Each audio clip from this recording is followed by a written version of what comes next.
planet. Never once have I been to the hospital yet for an injury. Nothing. Not even one time. Damn. You know, and maybe you can call it luck. Maybe you can call it what, I don't know what it is, but I don't ever like think of it as scary. Have your children and wife been bit? Not by anything dangerous. But have Well, they my been wife bit? did get, yeah, of course, yeah. But do you feel some responsibility for that? Not at all. I like your It's their attitude. decisions. My wife does have a pretty good scar from a tiger bite in the leg, so that was a good one. Sorry, but some of these bitches deserve it. Not your lady, but I'm just saying, I'm glad to know tigers are on our team. Yeah. We got a beautiful question that came in right here from somebody. He looks like a reptile guy to me. He does. Yeah. And I feel like he's sent in a question before. I'm glad this guy's chiming in here. Let's hear it. Yo, what up, Theo?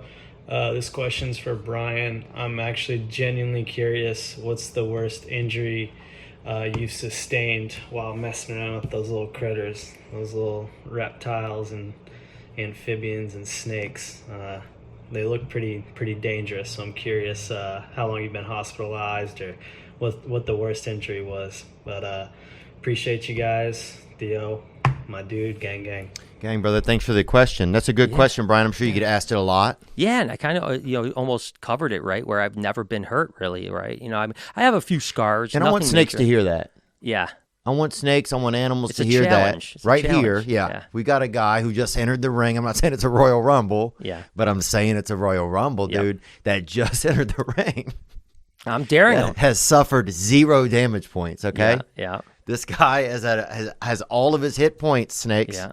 And yeah, I'm telling you what, it's honestly, it shocks me. Do you feel like when you start to see that you haven't been damaged, you haven't had any hit points yet, that you think there is something in certain people's bloods? Do you notice that maybe Native Americans don't get it bit as much, that blacks don't get bit as much? Who is getting bit? Well, I do think that, I don't think it's a... If it's women, it's women. Yeah. I think I always talk about confidence, right? Like if you can you listen, everybody like you might have a puppy and you're like, I know what that puppy wants. I know it wants food. Some people have that same mentality with animals at all. Like I can tell when I get in with a tiger if it's going to be chill, and I know I can tell before it's going to want to attack me when it's going to do it. And same thing with reptiles. I can look at a reptile at a zoo and be like, okay, that needs a little bit more food. It needs, that's aggro, that's whatever. So I think that confidence and the ability to read them, and that could be something that's natural. I don't know that you can learn. I mean, you can learn, like my wife Lori, she wasn't a reptile person. She's learned to really deal with reptiles.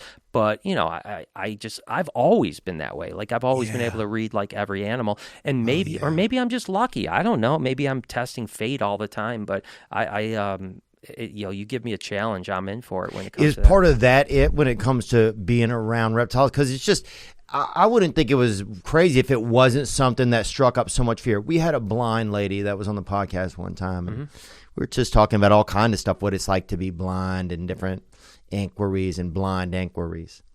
And she said the craziest thing, we're talking about animals, she said the craziest thing is snakes. She's like, I get nothing from a snake. Like other animals I can hold, I can feel, I can get some kind of energy from them. But a snake, I just don't get anything from it. Interesting. And that's when I knew, dog, y'all was fucking up, bro. You know what I'm saying? That's when I knew y'all was out there dark arting, dog. I don't know. So do you think that you get a reading from snakes? Like, do you think it's a temptation to battle like this thing that's so scary to other people? Like, is there any of that in it for you?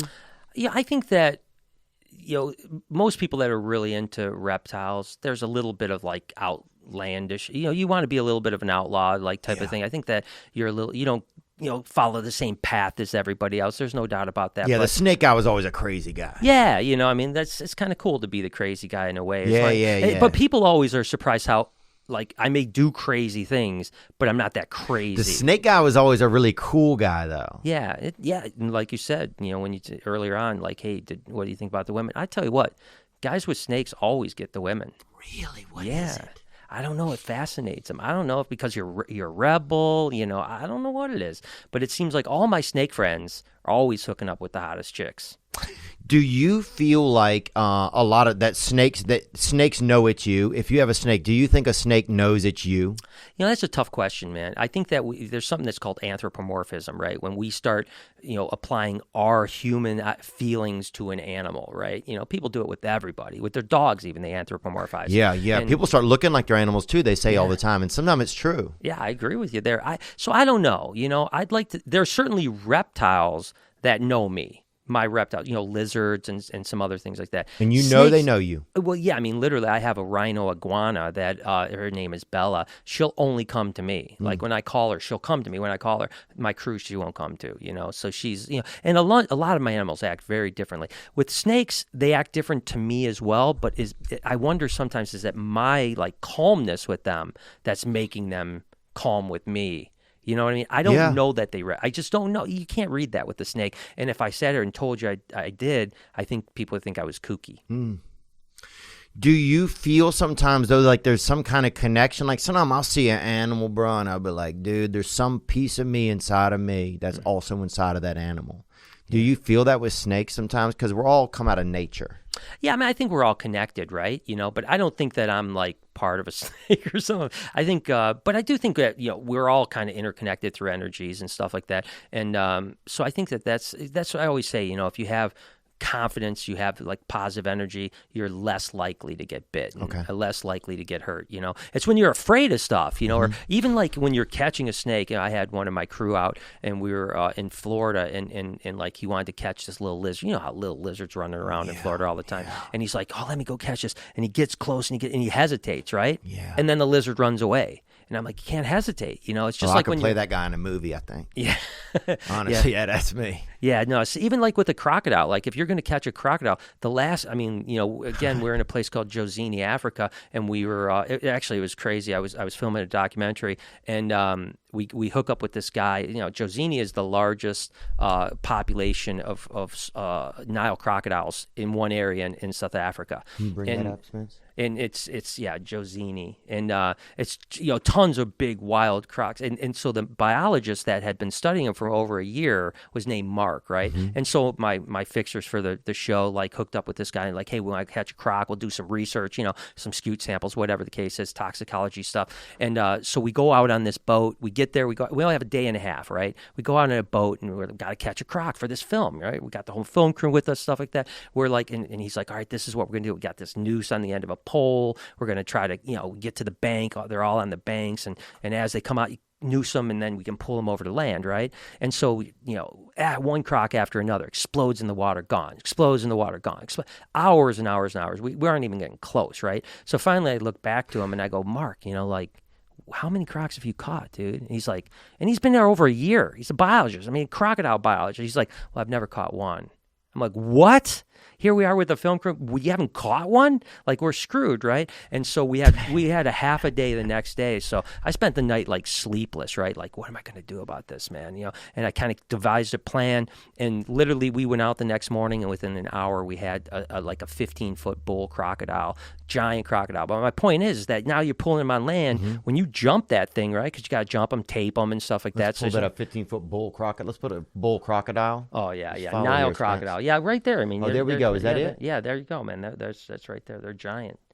Does one of those say bull crocodile? Yeah, it's just a male crocodile, So the bull crocodile, the male crocodile, is going to be one of your bigger crocodiles in the area, and they're all hierarchy, right? The biggest one is the bull because he's like, hey, I've got this dam. Don't come around me. I got all the women I want. You can't have anything. Zoom in on one of those Spins? Can you pull it up, please? So that's one of them right there? Yeah, this is the size of the. That's actually smaller. And y'all put a dart on them? No, we don't. No, nothing, man. We just literally noose them, get them on land, and then that's what I'm saying. No hesitation, right? You have to jump it. You have to jump on top of it and get that thing subdued so that someone can tape its mouth so you can do your research on it. So right? How were you guys, the one you guys were able to get, you guys, what was the difference that you guys chose to do that day? So basically what happened was there was one area on the end of the dam that actually had some hippos on there, and so the boat driver didn't want to go over there, right? So what's happening is when they were just exploding in the water, they're just disappearing. On the opposite side of the dam, it was kind of shallow for about 100 feet. Mm-hmm. So when they exploded off the side, they'd have to run And so I knew that if we could like triangulate when, hey, let's get to where they get to deep water, now we got a chance to noose them, right? Now the boat driver really didn't want to go over there because, of course, hippos are dangerous. Capsize a boat. Capsize the boat and kill you. But I'm like, that's the only chance we have, right? And so we went out, and like I said, there was a big 15-plus foot crocodile, and that's the one, right? And I said, I remember our boat driver's name was Amos, and I said, Amos, don't go towards the crocodile, go where he's going to go, right? Like when he's exploding that way, you got to meet him at that, right when he gets to that water, right? And we got there, got the noose on him, drug him across land. It took 6 of us to drag him out onto land because he was so heavy. And then I had to jump his head, right? So you got to jump on top of his head with your body. And what are you wearing? Yeah. I mean, this right here, this is, I'm not, no khakis, no hat, just me, but no hesitation. You hesitate. Sneakers though, huh?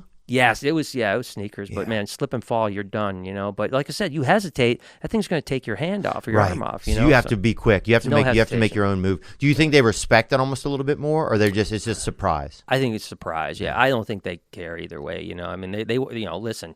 Crocodiles have one thing in mind. They're predators, man. They're apex predators. 100 million years on this planet.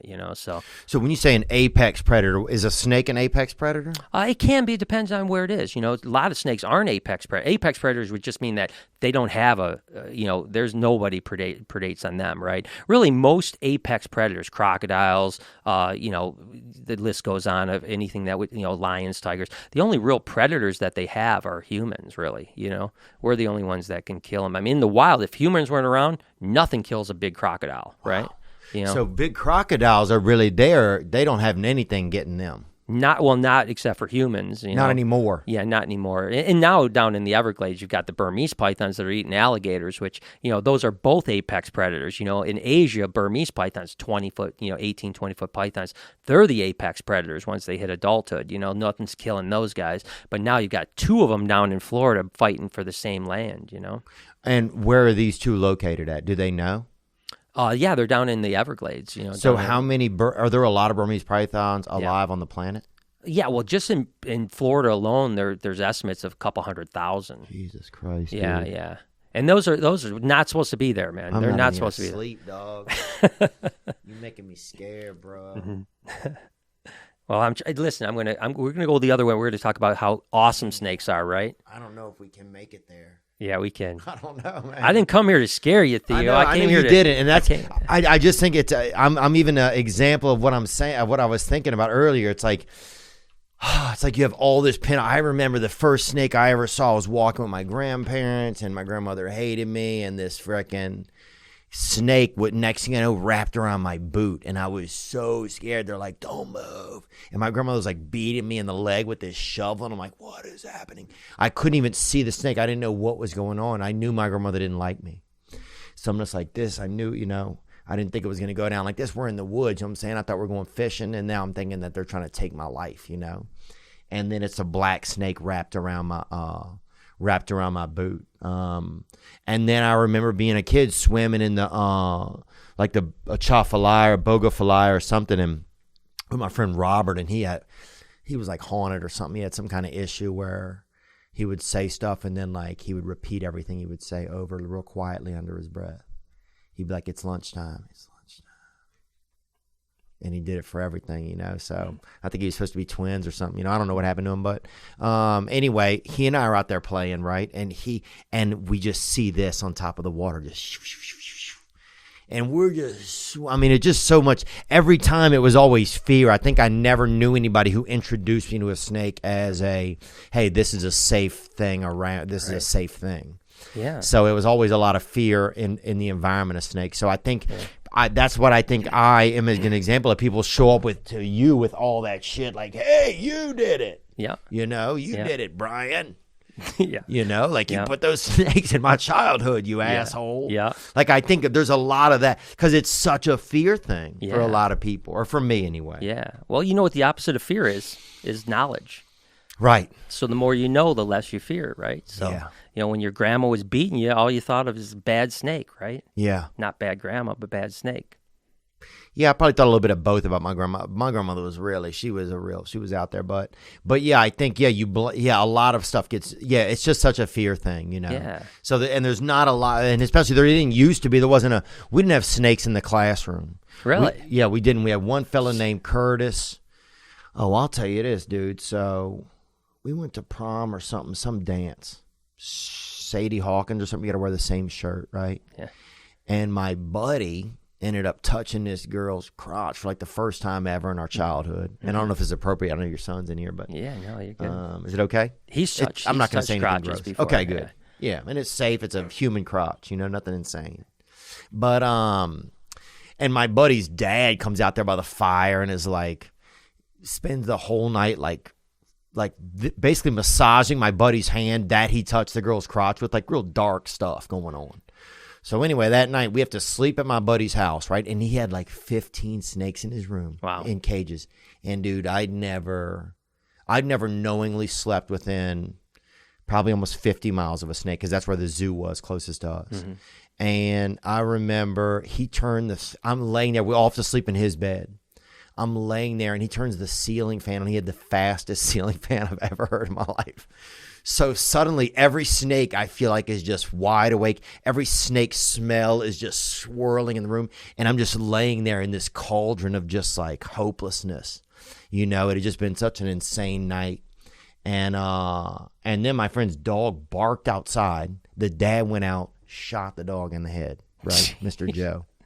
But anyway, so that was just another scary night where I'm surrounded by snakes, Yeah, and so trauma. Yeah, I've just had a lot of trauma with snakes, man. PTSD. I do. I think I do have PTSD. And now you got a snake showing up in your living room or whatever, Yeah, I do, man. We got a question that came in right here, actually, from a gentleman, I think. What is this? Hey, what's up, Brian? What's up, Theo? My name's Gio. Nice to meet you. I got a question for Brian regarding reptiles, snakes, things of that nature itself. You feel like what's like the biggest misconception you feel that most people have about snakes, venomous or non-venomous, and or reptiles in general, that you feel like you'd like to squash right now? You just want to set the record straight for the world, the U.S. and other places. And Theo, not to make things a little awkward, but do you think that Brian is in cahoots with Bobby Lee, and that's how you got that snake? That's how you got that little snake in your hotel that you posted on your story. Yeah. It's a thought, not to make it awkward or whatever, but just think about it. All right, thank you for your service, Mr. Gonzalez. That's a good question. That's two good questions. Let's start with the first one. What is a misconception, man? Because I feel misconceived, probably. Yeah, totally. Yeah, that they're killers. That they're like just cold-blooded killers. That all they want to do, they're put here to hurt you. Which is just not the case. As a matter of fact, why do you think a rattlesnake has a rattle? To tell you to stay away from it, right? It doesn't want to bite you. Yeah. So that's a huge misconception, that snakes are just heartless killers and that they're here to hurt you. What are they here to do?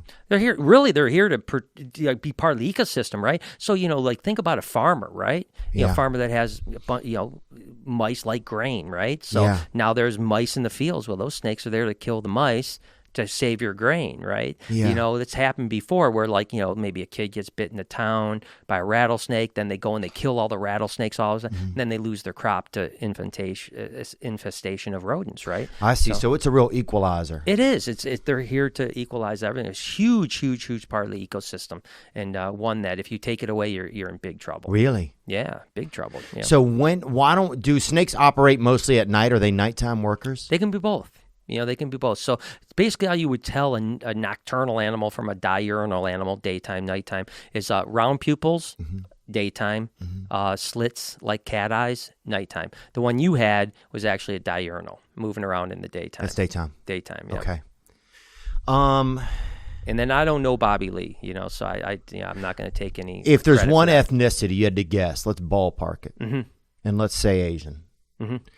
That would send someone a snake. What ethnicity is most associated with snakes throughout the history of time? Oh my goodness, that's great. That's wow. Like obviously ancient Egyptians were really into it. Indians. I mean, you have in India, you have people, kids that are raised to be snake people from the time they're infants. Like around snakes, they're some of the most adept snake people. I think those two cultures are really, really. Japan again, they worship a lot of snakes. They have temples, snake temples, and stuff like that. Yeah. So I think all those things, and then so I think probably Egyptian, Indian, Japanese would be my three top ones. Egyptian, Indian, Japanese, Bobby Lee. Yeah, interesting. Yeah, very interesting. Well, he admitted to sending me the snake, so that's the crazy part. Did he admit? Yeah, he has an episode of his podcast coming out in like a couple days that he admitted to sending me the snake. He sent it, huh? So it's just insane, I feel like. And how do you even get a snake through the mail? Can you mail a snake to someone? What are the legal U.S. postal system rules about a snake or FedExing? Can't mail it, but you can FedEx it. So I could FedEx it to your door, but you can't mail it. I think that's why is the mail or the postal people, are they more afraid of it, or what is the deal? It's just a rule that they have. I think that if I'm not mistaken, and I could be wrong about it, but I think you can ship frogs, weirdly enough, through the mail, but you can't do reptiles. But but FedEx, UPS, chances are if you're flying on a plane, there's a reptile in the belly of that plane, or tarantulas. There's probably, just think about that next time you're sitting up there having a cocktail. No, I don't want to do that. Okay. I mean, I respect you for wanting me to, but I don't know if that's going to help me, man. It's been hard for me to sleep since I saw that snake in my house. Really? Yeah. We got to work on you then, man. We got to get you over it. Yeah, I do need to, man. The last thing you want to do is look hellish in your clothing. The last thing you want to do is see somebody they're wearing a tank top and a condom. You know what I'm saying? And a hat. You got to look good. Yep. That's why you need to check out Public Rec. They make elevated athleisure wear in multi-dimensional sizes because they believe that comfort starts with a better fit. Man, there's nothing I like more than having a style that can look like I could be in the gym and then I could also be in a meeting with Jim. Who's Jim? He owns the company, okay? It's a fabric unlike any other. Public Rec spent years engineering the perfect blend of softness. Damn. You let children come over and pet you and try to feed you a cup of corn. That's how soft it damn is. Stretch and durability, all the performance benefits, everything you love. These are always the top choice in my rotation. Public Rec. They rarely discount anything, but right now they have an exclusive offer just for TPW listeners. Go to Public Rec. That's public, REC.com. Use promo code Theo to receive 10% off. That's Public REC, publicrec.com. Use our promo code Theo for 10% off. At least go check out what they have. You're going to like it. Look, it's tough when you're looking for insurance online. It's aggravating. You don't want to do it. It feels overwhelming a lot of times. It feels like too much. That's what I've noticed. Well, times have changed. Thanks to the zebra. The zebra. It's that striped, sneaky, prison-looking animal. Yup. You can compare car and home insurance quotes from every major insurance company in under 5 minutes, giving you all the facts you need to make the right decision. In fact, the zebra saves people an average of $922 a year on home and auto combined. It's a lot of money. It's an extra G. Get yourself a swing set or get something for the children. Get a teeter-totter for your daddy. Yep, the zebras help me. It can help you. Compare quotes for free at thezebra.com/THEO and support the podcast. That's at thezebra.com/Theo. Save time and money in minutes on your home and auto insurance.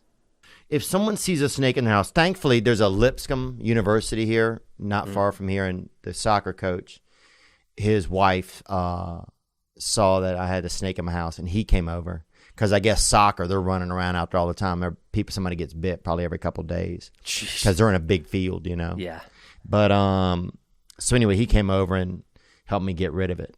So that was pretty cool. But yeah, what do you do then? Because now I'm like thinking I need to get traps. I need to make sure there's no more snakes in my house. Yeah. Like, That's where a lot of my fear is at now, you know, and my concern really. No, I'm sure it's just a one-off thing, you know. I mean, number one, snakes don't really like den and infest places, you know. That doesn't really happen. So they're pretty solitary animals. And that I saw the snake that was in your house. It's just a rat snake, and it was like, you know, probably a year old, something like that. So there's no brothers and sisters hanging out, you know, waiting for you around the corner. So I think you're pretty safe. You're pretty good. And as far as what to do, you know, I mean, thankfully in this area, you just call somebody local pet shop or something like that. They send someone over and pick it up. You know, there are actual snake catchers in Africa, in Australia, that's their full-time job, is just to go and, you know, get snakes out. That I've done that in Africa with snake catchers, go out and remove mambas from literally a shanty shed this size,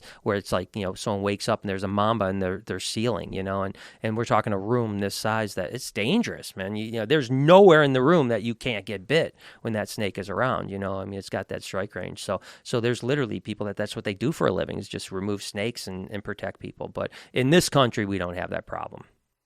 In this country, can you die from a snake bite? It's pretty rare. I mean, anyone can die. You know, you've got diamondbacks, you've got, pygmy rattlesnakes, you've got, you know, lots of rattlesnakes, mainly in this country. Also have coral snakes, but actual death rate in this country is pretty low because of treatment, right? If you get bit, you get to a hospital, you get treatment. It's not going to be pretty, you know, depending on how bad the bite is, but you're gonna live. You know, is any person more likely to get bit by a snake? Like if you're wearing jewelry, if you are Caucasian, if you are Russian, if you are Mexican, if you are black, if you are wearing like a costume or something, is there anybody more likely to get bit? I would say the most likely person to get bit, really the most likely, is someone that keeps them as a pet. Second would be someone that's drinking, comes across a rattlesnake in the wild and wants to cowboy it and like, look at me, I can get the rattlesnake, you know. Yeah. They've seen Steve Irwin, whatever the case is, down the road, and they're like, I'm going to do this. What is that? That is a bug of some sort. Okay. Yeah, that's not a reptile. Damn. Yeah, that I'd be more afraid of than a reptile. Oh, yeah, we got that in here. Yeah, that's it. Yeah. But, those are, you know, usually alcohol has a lot to do with getting bit. Yeah, alcohol a lot of times. So there's no real ethnicity or skin tone or anything? Do you notice that Native Americans have good relationships with snakes? I wouldn't say so. I have my family is Native American. Oh, really? They like it. They like them, you know, but I wouldn't say they're any better or worse off for it, at least the ones in my family.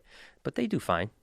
Wow, that's interesting, because I would feel like they would have a whole different, just a different history with them, you know, because they have more experience probably being around them. Yeah, I think that's another thing. We're just so not in as much nature as we used to be, you know, and so we see less snakes. No, that's true. Especially I was in California for a long time, so we never saw a snake there. Really? Yeah, I never saw any snakes in California unless it was Ari had one.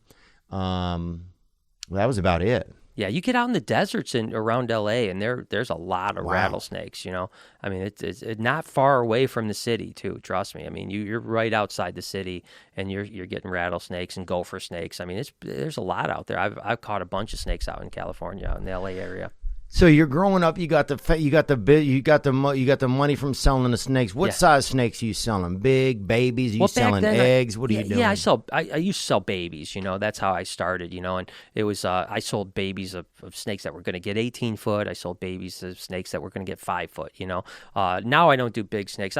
We do still breed some stuff, but mainly I'm education, zoo, film, stuff like that. You know, I'm not into the big breeder world like I used to be. But that's how I came up, because that was the only way. Listen, I just wanted to work with reptiles. I didn't know, you know, and breeding reptiles was the best way for me to do it, right? I could get a job at the zoo, but there's not much money there, and there's not many openings, you know. So I worked with reptiles. I bred reptiles because that was the way I could, you know, it's the labor of love, you know. What's the funnest reptile to breed? Oh my gosh. I think, like live bearer ones, you know, because, snakes can have eggs and they can have live, right? And when you just like wake up. Really? Yeah, like rattlesnakes have live, right? So they just have a baby come right out of them? Yeah, just boom, live. As a matter of fact, crazy story. Just recently, I had what I thought was a pair of anacondas. I have a giant female anaconda, like I'm talking like, 125-pound anaconda. Damn. And then I had, now males they're what they call sexually dimorphic, so males are smaller. So I was sold this animal as male. My mistake, didn't sex it. And so I'm like, they're not breeding. That's kind of weird. weird. This is literally like a month and a half ago. And one day I come in and the male is now there's never been in with a male, by the way. These two animals have been together. That's it. Has a virgin baby. It's by itself. By itself. Because it have both Yeah, genitalia? it didn't have both genitalia. It's what they call parthenogenesis. So it's only a female. It's like a virgin birth, no sperm, no anything, and it's actually a clone of itself. No way. Yeah. So my male turned into a female and had a virgin birth. So do they use that type of information to try and learn more about human cloning and stuff? Like, I mean, that seems like real. Yeah, they should. I don't know if they are. I mean, maybe someone out there is. I don't know. No one ever contacted me to say, "Hey, can we do some research on it?" It would be cool though. I'd love to see it. But yeah, I mean, genetically, there's no male. There's only one side. And there are reptile species like mourning geckos, a little lizard, right? That have no males in the entire species. Everyone's females. Damn, isn't that crazy? I mean, they produce parthenogenesis in let's say an anaconda is rare, like very rare. Like there's probably only been a handful of recorded cases ever. But then there's mourning geckos that's all they have is parthenogenesis. But I'd say going back to your point is live babies are always the funnest.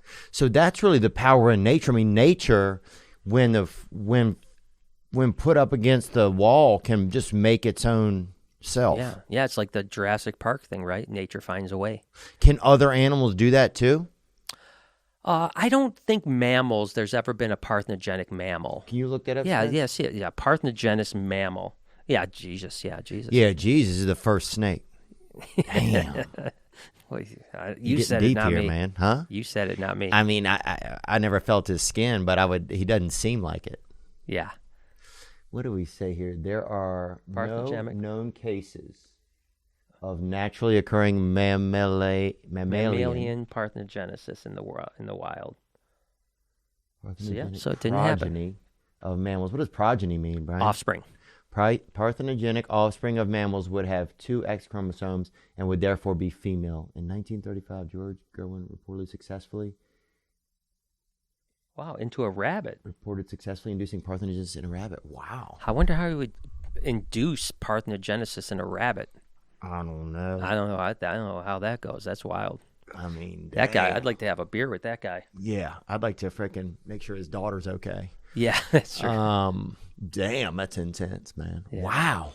So that's one thing that baffles me a lot, man, is just the ability of nature, you know? Especially we get so cityfied and comfortable and so used to human accoutrements and stuff that we forget sometimes how much of nature we are. Yeah. At least I do anyway. Yeah, I love getting out, man. You got to get away. And especially when you're in the bush for a while, you get out, just totally away from everything. It's amazing how quick you adapt, right? The first couple of days when you're away from everything, like cell phones and internet and TV and stuff like that, it's a little bit weird, right? Yeah. Because we're so used to that. Got to check Instagram, And a couple of days, it's a little weird. But then all of a sudden, you just kind of forget about it, And it's wild how quickly you can acclimate into a situation. Because there's been times where I've been out for 30, 40 days, where there's nothing, I mean, you're just in the bush, working. And it's actually amazing. And then when you come back to reality, it feels really weird. You know what I mean? Wow. You turn on the TV and it's almost like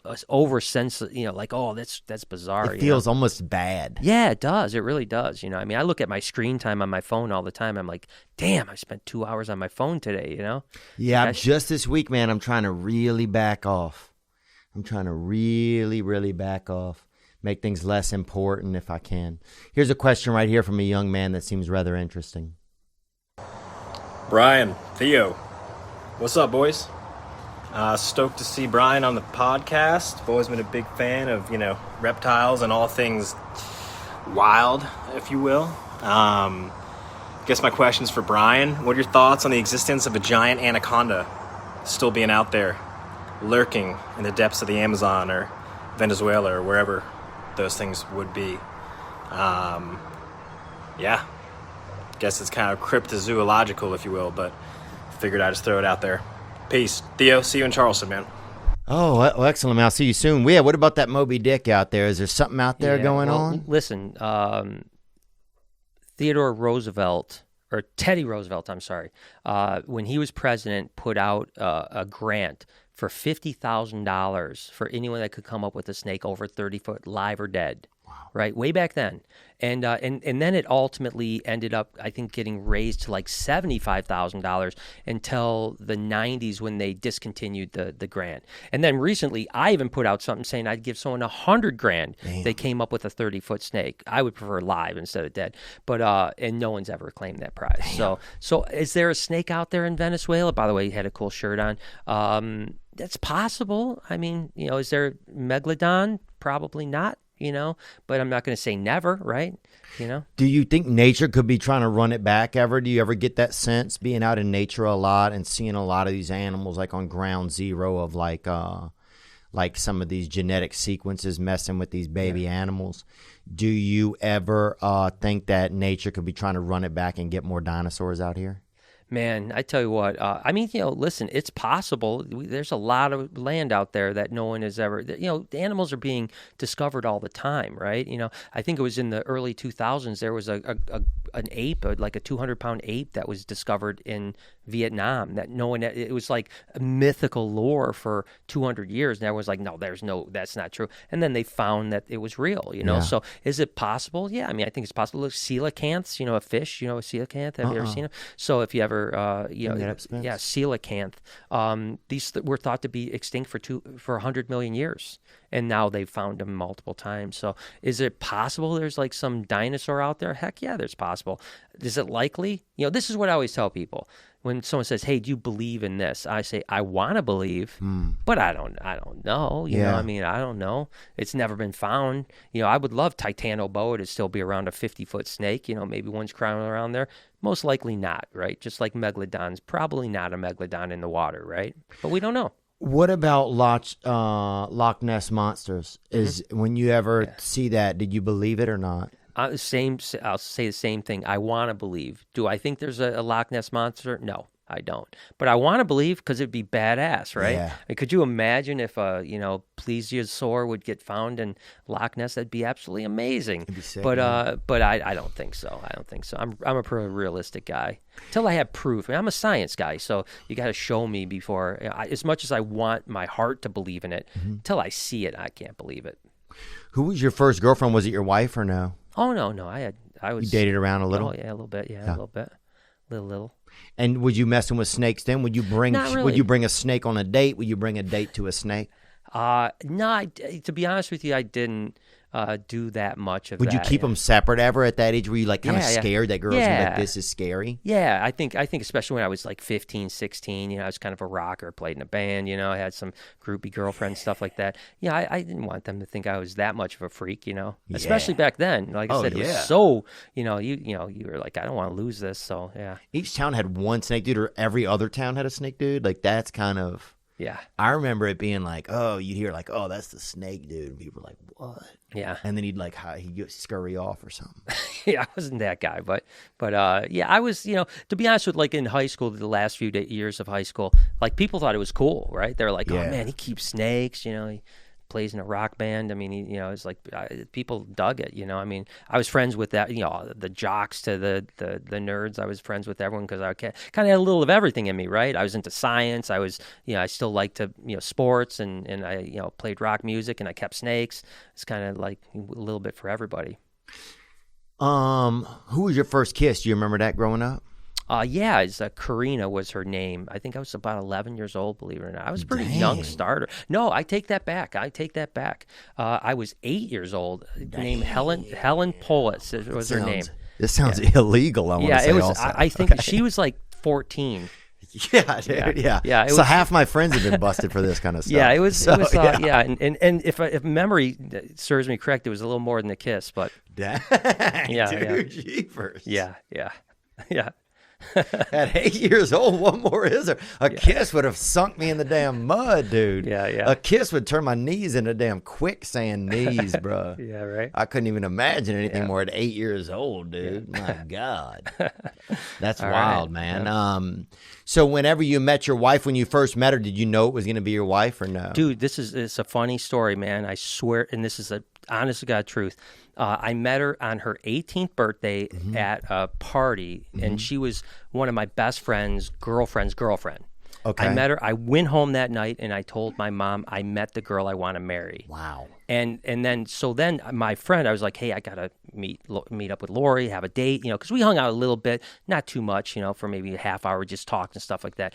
So the next day, I called my friend. I was like, I gotta go on a date with this Lori. Can you hook me up, and stuff like that. So Kathy, my friend, said, yeah, sure. Called Lori. She didn't even remember meeting me. No. Yeah, so I met the girl I wanted to marry. She didn't even remember meeting me. Literally was like, what? I don't even remember this guy. Like, don't you remember the guy staring at you for 4 hours? Yeah. Like, long-haired guy, I was the only long-haired guy at the party, come on. Dude. Didn't even remember me. But the guy with the fucking Rango shirt on? Yeah, exactly. But hey, man, it worked out. She eventually came around, and we've been together ever since. Dude, that's a real comeback story right there, I feel like. I think that's a total comeback story. Guys, you got to hear that, man. Persistence. The guy, zeroed in on a girl all night. She had no idea that he even existed. Yeah, no, not at all. I could have been that's cool. I mean, it's cool because a lot of guys that'll shut us down right from the beginning. Yeah, you got to be persistent, but not a stalker. You know what I mean? Don't want to be a stalker. You know what I mean? Just like, and we were friend zoned for a little while. I was like, all right, she just wants to be a friend for a little bit, Great. And then next thing you know, we're together for 33 years. So did you have children? Were they live or were they egg when you had them? Both were live born, what we call ovoviviparous. Oh, really? Yeah, so Okay. Yeah. But yeah. And thanks. So you had 2 live children, and you got a boy and a girl, or what'd you get? Yeah, boy and a girl. Girl came first. Matter of fact, I'm going to be a grandpa this January. No. For the first time. Yep. So Congrats, dude. You look so young. Thank you. I appreciate it. Yep. I'll be a energetic grandpa. Hopefully, raise another generation of reptile loving people. So spread that love. Are they all rep lovers? What you have right now? Your family? No. To be totally honest with you, it's weird. My son works with us. My daughter worked with us out of like she had to, right, when she was younger. But when she graduated college, she was really, like, hey, listen, I just want to tell you right now, I'm never working for you. I'm going off and doing my own thing. And she got like corporate jobs, stuff like that. So I wouldn't say anyone's like overly like I'm a reptile nut, right? Like there's probably 2 days out of a year that I'm not around a reptile, right? Like I'm always around a reptile or an animal. Sometimes it's not a reptile. Maybe I'm around, whatever. I mean, lions or whatever. But I'm always around animals. Whereas, no one in my family has that gene where they're just obsessed. They tolerate it. My wife works because that's what she does, and she's learned to like love the animals. But she's not like. Listen, I always say, like, if tomorrow I was like, we never have to see a reptile again, she's not going to cry. Right. I mean, she'll be like, okay, that's good. Let's move on. Yeah. Here's a question that came in right here from some good gentleman right here. This is Roy, I think. Yeah. Hey guys, it's Roy here from Kansas. I was excited when I saw you guys were doing a podcast together because I watch both of you pretty religiously. Theo, I wanted to know what advice you have for Brian's son, Noah. I don't know if he's going to be on the podcast or not. But I know he's been trying to do a little bit of stand-up locally where they live. What advice would you give him as a amateur to maybe make it in the big leagues one day? Also, I wanted to tell Brian I successfully hatched my first 2 clutches of ball pythons this year, or last year, I guess. I'm getting ready to pair up all the females again this year. Okay. And probably have about 6 clutches this year, so... Anyway, gang. Thank you, Voldemort. Awesome. Look at that. Yeah. So advice, what do you got, That is a good question, man. Thank you for the question, Roy, man. I appreciate you paying attention to myself and to Brian. That's cool, man. It's interesting what kind of people would pay attention to you and me. Yeah. That's real interesting. I'm sure there's a lot of crossover. I'm sure there is. Yeah, I find it interesting. Sometimes you'll partner up with people like, okay, what is happening? Yeah. I would say for Noah, who is here, by the way, good to see you, Noah. I would say, I even think in the beginning, dude, I used to tell Jim Gaffigan's jokes, right? What? Yeah, I told this to Jim Gaffigan. What? He was on one time. I said, look, dude, I just want to apologize to you. I didn't have any jokes in the beginning. I just used to tell your jokes, right? Hot Pocket? Is it the Hot Pocket thing? Oh, yeah. I told a couple of them. Yeah, it was good. I think I even sold T-shirts based on one of his jokes one time. So I would tell the joke and then sell a shirt after the show. Yeah. But what it did for me was it just got me used to telling jokes on stage. I had plans to tell my own jokes, and I had some of my own jokes peppered in there. Yeah. But it just got me comfortable telling jokes. Yeah, sure. So it was like, it wasn't anything that was being recorded or anything like that. So it just got me like, how do I learn to get whatever some of this comfort is? Sure. And then I think one benefit that Noah probably has is that your dad is a unique character, right? My dad was a unique character. My dad was 70 when I was born. Everybody knows that. So like, it just gave me a lot of material. It was like, it gave me a lot of like cute kind of little jokes that were safe, that were pretty clean. Yeah. That I could tell about my dad, and so I've always felt like that was kind of a blessing. Like I was always angry that my dad, not angry, but it was always felt odd. Kids always want to be just the regular. Kids always want to be like, nothing that stands out real crazy. Sure. Your dad comes to show and tell, and he's the fucking guy up there who's doing magic or something. You know what I'm saying? That kid is probably going to get beaten down. Right. But it's like, so I think, if your dad comes to show and tell, and he's like, I was born in 1910, that's a weird time for the class. Yes. So I think there's just a lot of unique material when your dad is unique like you are. Yeah. So I think I would play on just easy stuff in the beginning. Yeah. So those are things that I think are just probably gifts that are in your wheelhouse. Yeah. When you come from there's a lot of stories, right? I mean, my mom and dad are, have a reptile zoo. We travel all over the world. We do crazy stuff. Been on Discovery Channel. Been on. There's a lot of material there. It's a weird life, right? I say that all the time. I mean, like I've lived the craziest life ever. I mean, it's the weirdest thing. Like I literally clean snake shit for a living. You know what I mean? It's like it's the weirdest thing, but yet I get to do the most amazing things on the planet. Right. It's like most people look at me and like, how did this happen? I'm like, I don't even know how it happened. I mean, like, I don't even know how I got here. I'm sitting in Theo Vaughn's podcast room here. It's crazy, right? Yeah, it is. I mean, it's definitely interesting. I'm trying to think of some more of my curiosities about snakes. So snakes, why do snakes eat rats and stuff like that? Well, most of them eat rats or rabbits or pigs or whatever the case may be. They're just carnivores, right? But there are snakes that eat really weird things like snails. Some will eat worms. Some will only eat slugs. Other snakes eat only other snake or mainly other snakes. Damn. Like king cobras eat mainly other snakes, in the wild. So they're a very diverse animal, right? But in captivity, most snakes that people keep are mice and rats. Do snakes ever do anything fun together, you think? No, I don't think so. They're pretty solitary animals. We keep most of our snakes separate, except for breeding. I think they just want to be left alone. I think they're not like a real social animal. Although there's like the Narcissus snake dens. If you want to pull that up, it's pretty cool. Narcissus snake den up in Manitoba, Canada. Mm-hmm. It's crazy. It's the place you would love to go, I'm sure. And is it outdoors or it's an indoors place? It's outdoors. And so it's a natural occurring thing. A naturally occurring snake den this is your nightmare right here, dude. Oh. I mean, thousands and thousands of snakes gather together. Why are they doing it? Yeah, thousands and thousands of snakes, but it's crazy. I mean, it's like it's a super popular tourism place. People go and see these thousands of snakes that have denned together for hibernation or brumation is what they would call it, and pretty crazy, right? Damn, I've never been. I want to go. Huh? I want to go so bad. I've never seen anything like it, but I want to check it out. It's like Burning Man. Yeah, Burning Man for snakes, right? Exactly. It's like Yeah. It's like Burning Man. And how much snakes are there, and why are they there again? Well, they're just brumating. So a lot of times, in particular species like garter snakes, will brumate together. Mm-hmm. So they're mating. They're not even mating. No, they're just like going to sleep for like a hibernation. So they sleep in a group. Yep. They just sleep in a group, and then they wake up. And then when they wake up, they get into breeding, and you'll have like breeding modes and stuff like that. And then I mean that's pretty much it, and then they'll go on their own way, During the summer months, they're not together at all.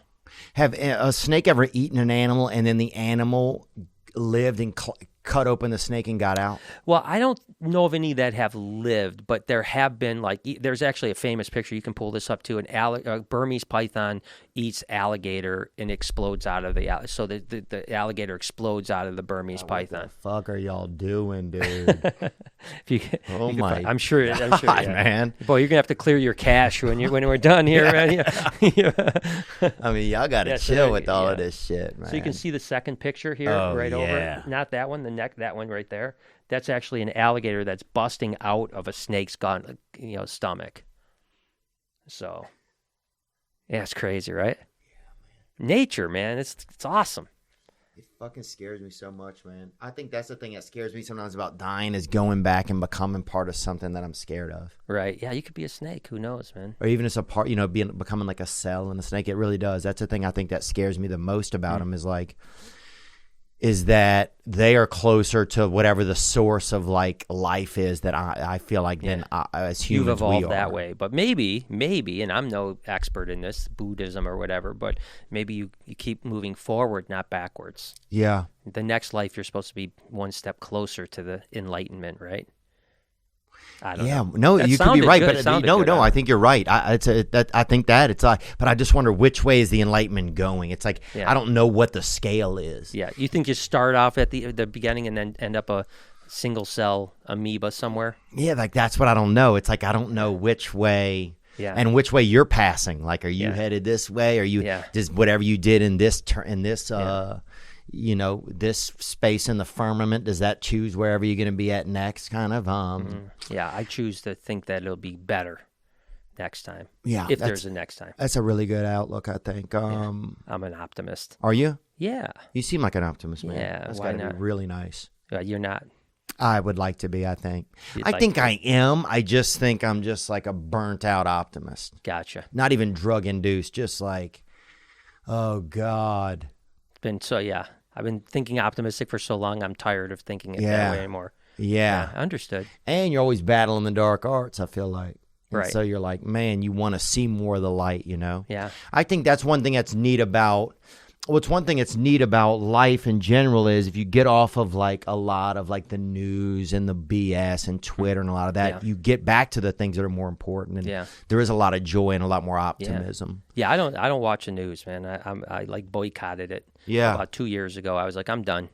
Don't need that in my life anymore. Just, negativity breeds negativity, man. Yeah. It's like that. I just want get rid of all the negative stuff in my life. Surround myself with positivity, And that's the thing that's nice about animals, right? I mean, you get what you give, right? You give them good, it's like a dog, right? If you love your dog, he's going to love you back, and it's the same thing with reptiles and all animals for that matter. Is there a reptile that you feel, you mentioned that lizard that can love you kind of? Yeah.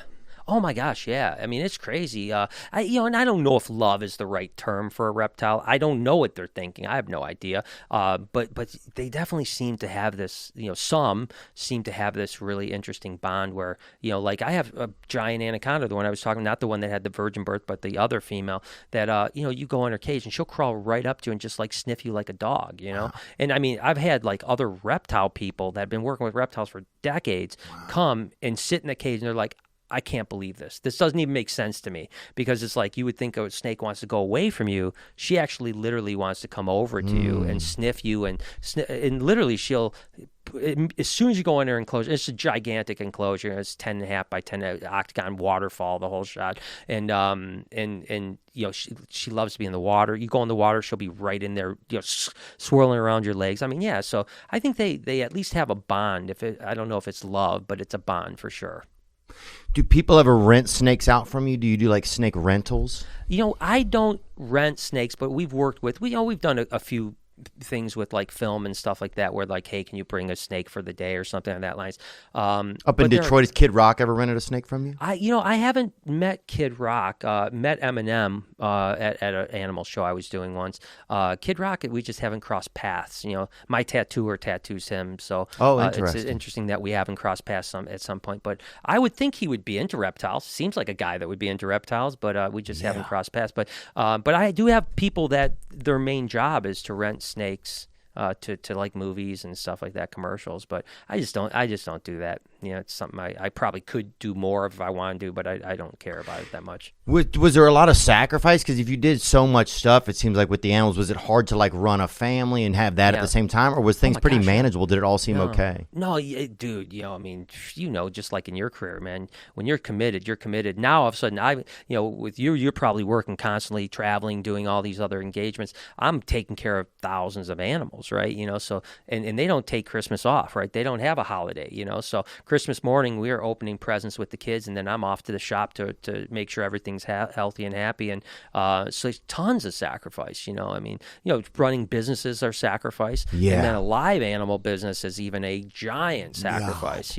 because you're always, and then, on my end, because I film every day, for my vlog, and then now I got that I have to do every day. So yeah, it's the balance is tough, Have you ever got a crazy call? Somebody hit a snake, or the cops or need a snake for something? A man been hiding a snake, something's going on. You ever get called in because they're like, oh, we know a guy? Yeah. I mean, I've been called into. As a matter of fact, the real estate agent just 2 days ago called me and said that there was a snake in a house she was renting, similar to what happened to you. And he said, "Can you come by and get this snake? I don't know what to do." So we get calls like that, or like the local authorities will call us if they, maybe someone moved out of a house and left snakes behind or reptiles behind or stuff like that. We'll do that. It's not something that it's part of my life or something like that. But I'm happy to help at any point I can. But it's always weird. I put out about probably 20 pounds of snake repellent this morning. That smelled like cinnamon, I thought, a little bit. So that's an interesting thing, right? Is like I heard you say that, and you're right. Like cinnamon is one, pepper is another one that people talk about. I don't think any of them work, to be honest with you. I think it makes you feel better. Right. I mean, not that I'm making you feel worse, but I'm not sure that anything breaks the thing. But if I was a betting man, I think your invasion is over, and you're not going to see a snake again. Is there worse setting any kind of trap inside or anything like that to see if there's more snakes in there? Would they come and get it, like a mouse trap or something? No, not really. I think there was a guy one time made the snake trap thing that supposedly worked. So first off, snakes oftentimes want to be along a wall. Like they don't want to be in the middle of the floor because that's dangerous, right? Yeah. Danger. I'm in the middle of it. So they'll like be along the walls, right? And so he actually took like a 2-liter Pepsi bottle that was an opening that it could get into and put like a little mouse in there and it could get into it, but then wasn't smart enough to figure out how to get out of it. Interesting. So that was the only snake trap I've ever seen that apparently worked, but I've never tried it. And we don't get many snake escapes, but we get the occasional snake that escapes, from a drawer or something like that. And then we have to try to find it. Probably, I actually had a 19-foot snake escape once, but that was my fault. I left it. Every time a snake escape, it's always my fault. I've always accidentally left a latch undone or a lock undone, and she wasn't a happy snake either, so it was a lot of fun catching her. Have a snake ever killed its owner that you know of? They have, yeah, they have. It's not common, but it does happen. I think there's probably been about 5 or 6 deaths in the United States in the last 30 years. Oh, that's not that many. So it's not many. It's far less than even shark attacks, Damn. So it's pretty now, again, it happens, in the wild more. In Indonesia and the Philippines, big giant reticulated pythons will take people a little bit more common. I don't think like multiple per year, but it does happen. I mean, just maybe two years ago, I remember seeing a story of a woman went out because like her pig was squealing, right? And she went out to go figure out what was happening with the pig. Obviously, there was a snake there, and the next morning they found her slippers. Oh. And a giant snake with a huge lump in it, and they actually cut the snake, and she was inside. Oh, so yeah, she was deceased. Oh yeah. Damn. But it's a rare thing. It like I said, in America, it's very, very rare. And again, usually it's. Listen, that's why you shouldn't handle a big snake without someone else there. We've always had the policy, got to have 2 people just in case, and I've never been in danger my entire life. Never once has a snake almost killed me. If a snake starts swallowing your friend, what do you do? What is the other about? What are you supposed to do? So we have a policy, as much as I hate to say it, is that if there's ever a situation where someone's in danger, you kill the snake. immediately. Like, I mean, there's no second chance. You can't take the risk of trying to get that snake off if it's danger mode, right? Because if you have we have snakes that are almost 200 pounds, if that thing is for some reason, and we've never had it happen, but if for some reason that is constricting you, you don't have much time. I mean, it's gonna black you out. You follow UFC. I mean, you'll put someone to sleep pretty quick, right? Damn. You can imagine a snake this big. It's gonna put someone to sleep real quick. Once you're asleep, do they then let go? Can they tell when you're asleep? They'll squeeze you till you're done, right? So they're not gonna. You're not just. They'll go you can't to play. deceased, Yeah, probably. so you can't play dead. You can't be like, oh, I'll just play dead and it'll let go. I mean, it'll hang on to you for 20, 30 minutes, and then release. So what should you do if a snake starts wrapping around you?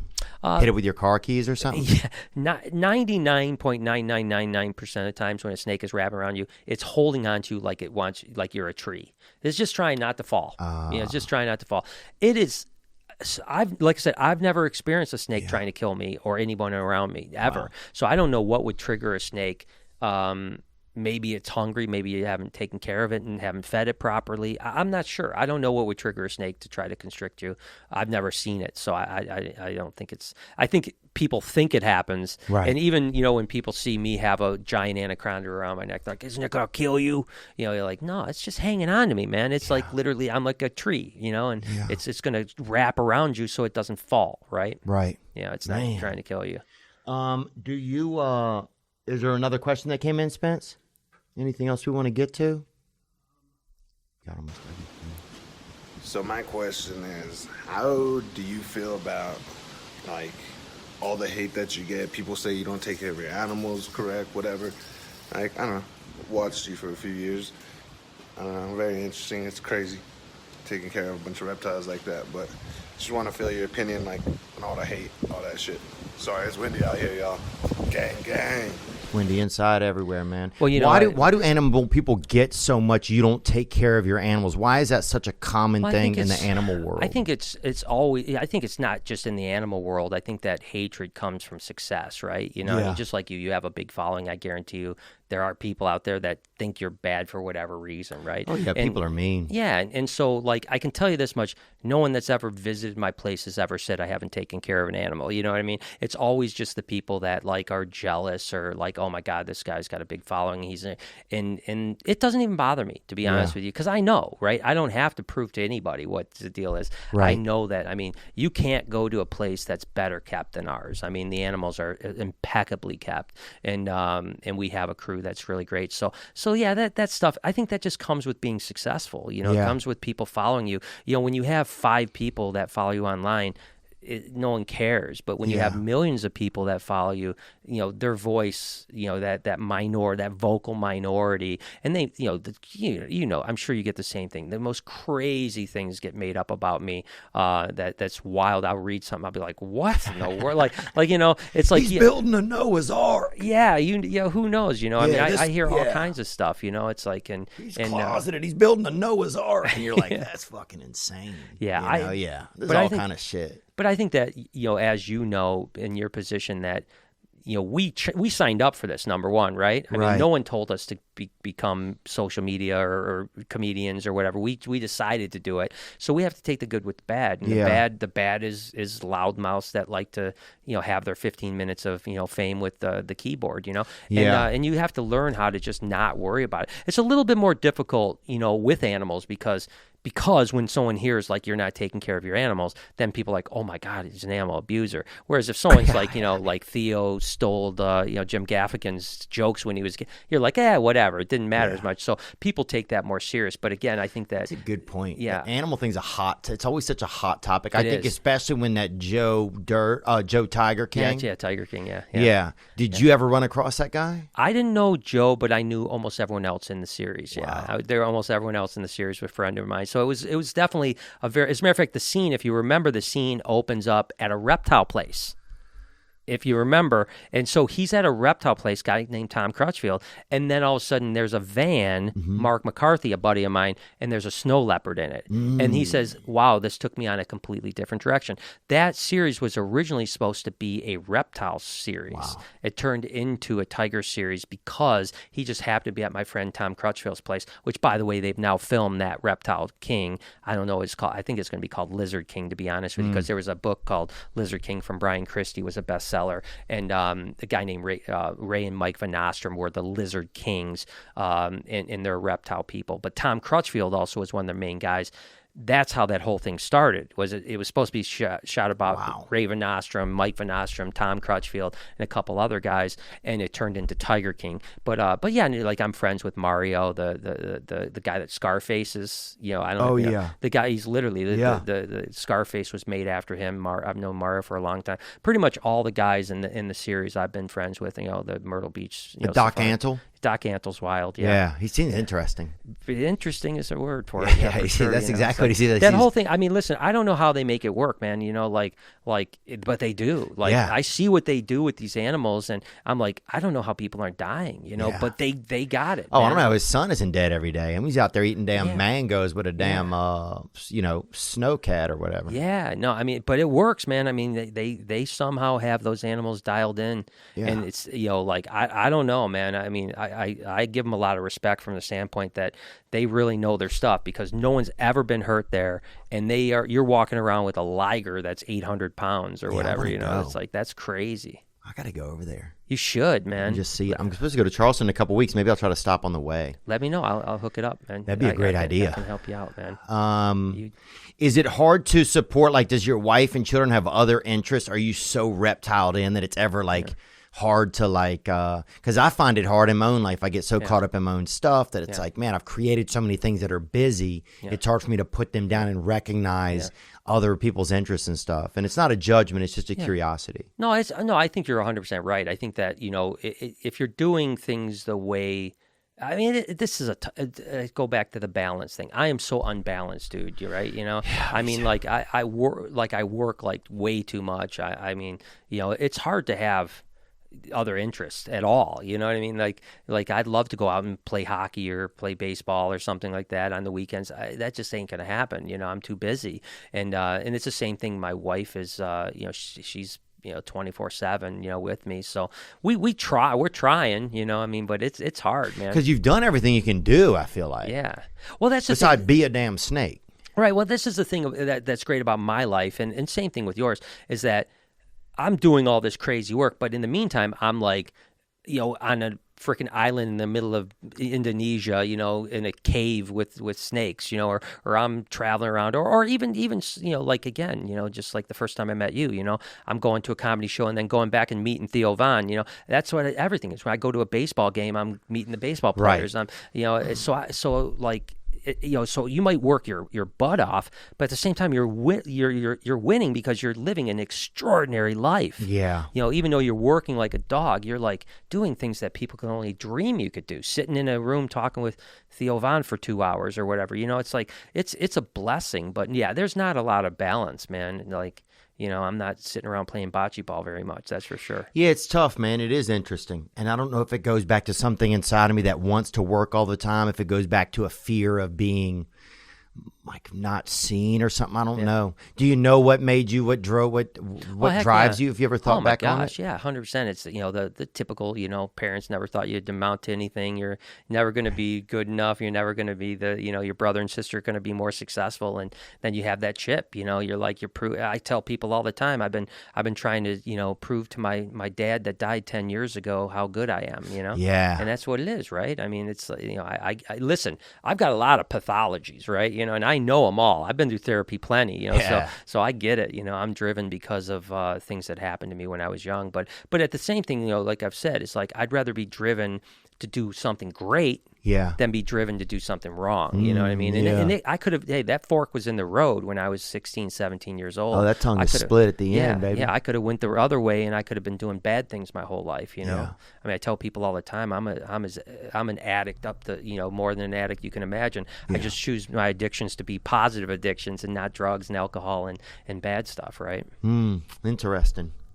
I got one last question. Do you, when you travel around the world and you go to these different cultures and stuff, is there a culture that you feel like that is most closest to nature, that you get like a sense like, man, these people are so much closer on the cusp of nature than maybe U.S. culture or of our culture? Well, for me, it's always been the continent of Africa. You know what I mean? Like, Africans are more in tune with animals for sure.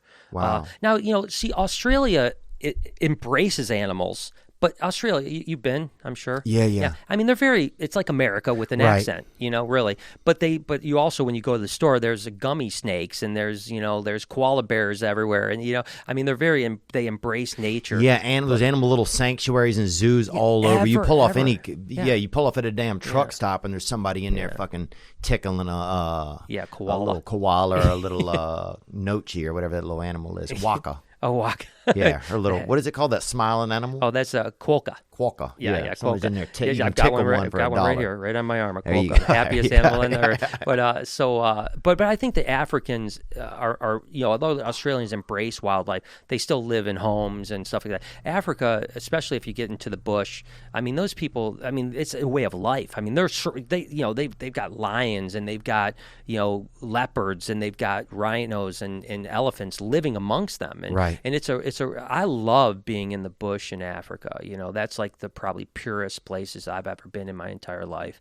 And the people there are, I went to a place called Daktari Bush School for Kids, and they would take these kids from the bush and bring them into this little camp for 2 weeks. And the first thing they would teach them is how to flush a toilet because they had never seen running water before, right? Wow. And I was lucky enough to come in and spend some time teaching these kids about wildlife, right? And to them, wildlife can be scary because you wake up in the morning and, your Uncle Johnny got killed by a lion, or whatever. So everything and is he was the breakfast chef. Yeah, right. Yeah, exactly. And so, but then you teach them that these animals can be respected. And it's amazing. I mean, and I've never been to a rural village in Africa that they aren't all smiles and aren't all like loving life, even though they have virtually nothing. And so I think Africa is a place. I mean, it's a place I always get called back to, right? Like when I want to go and just feel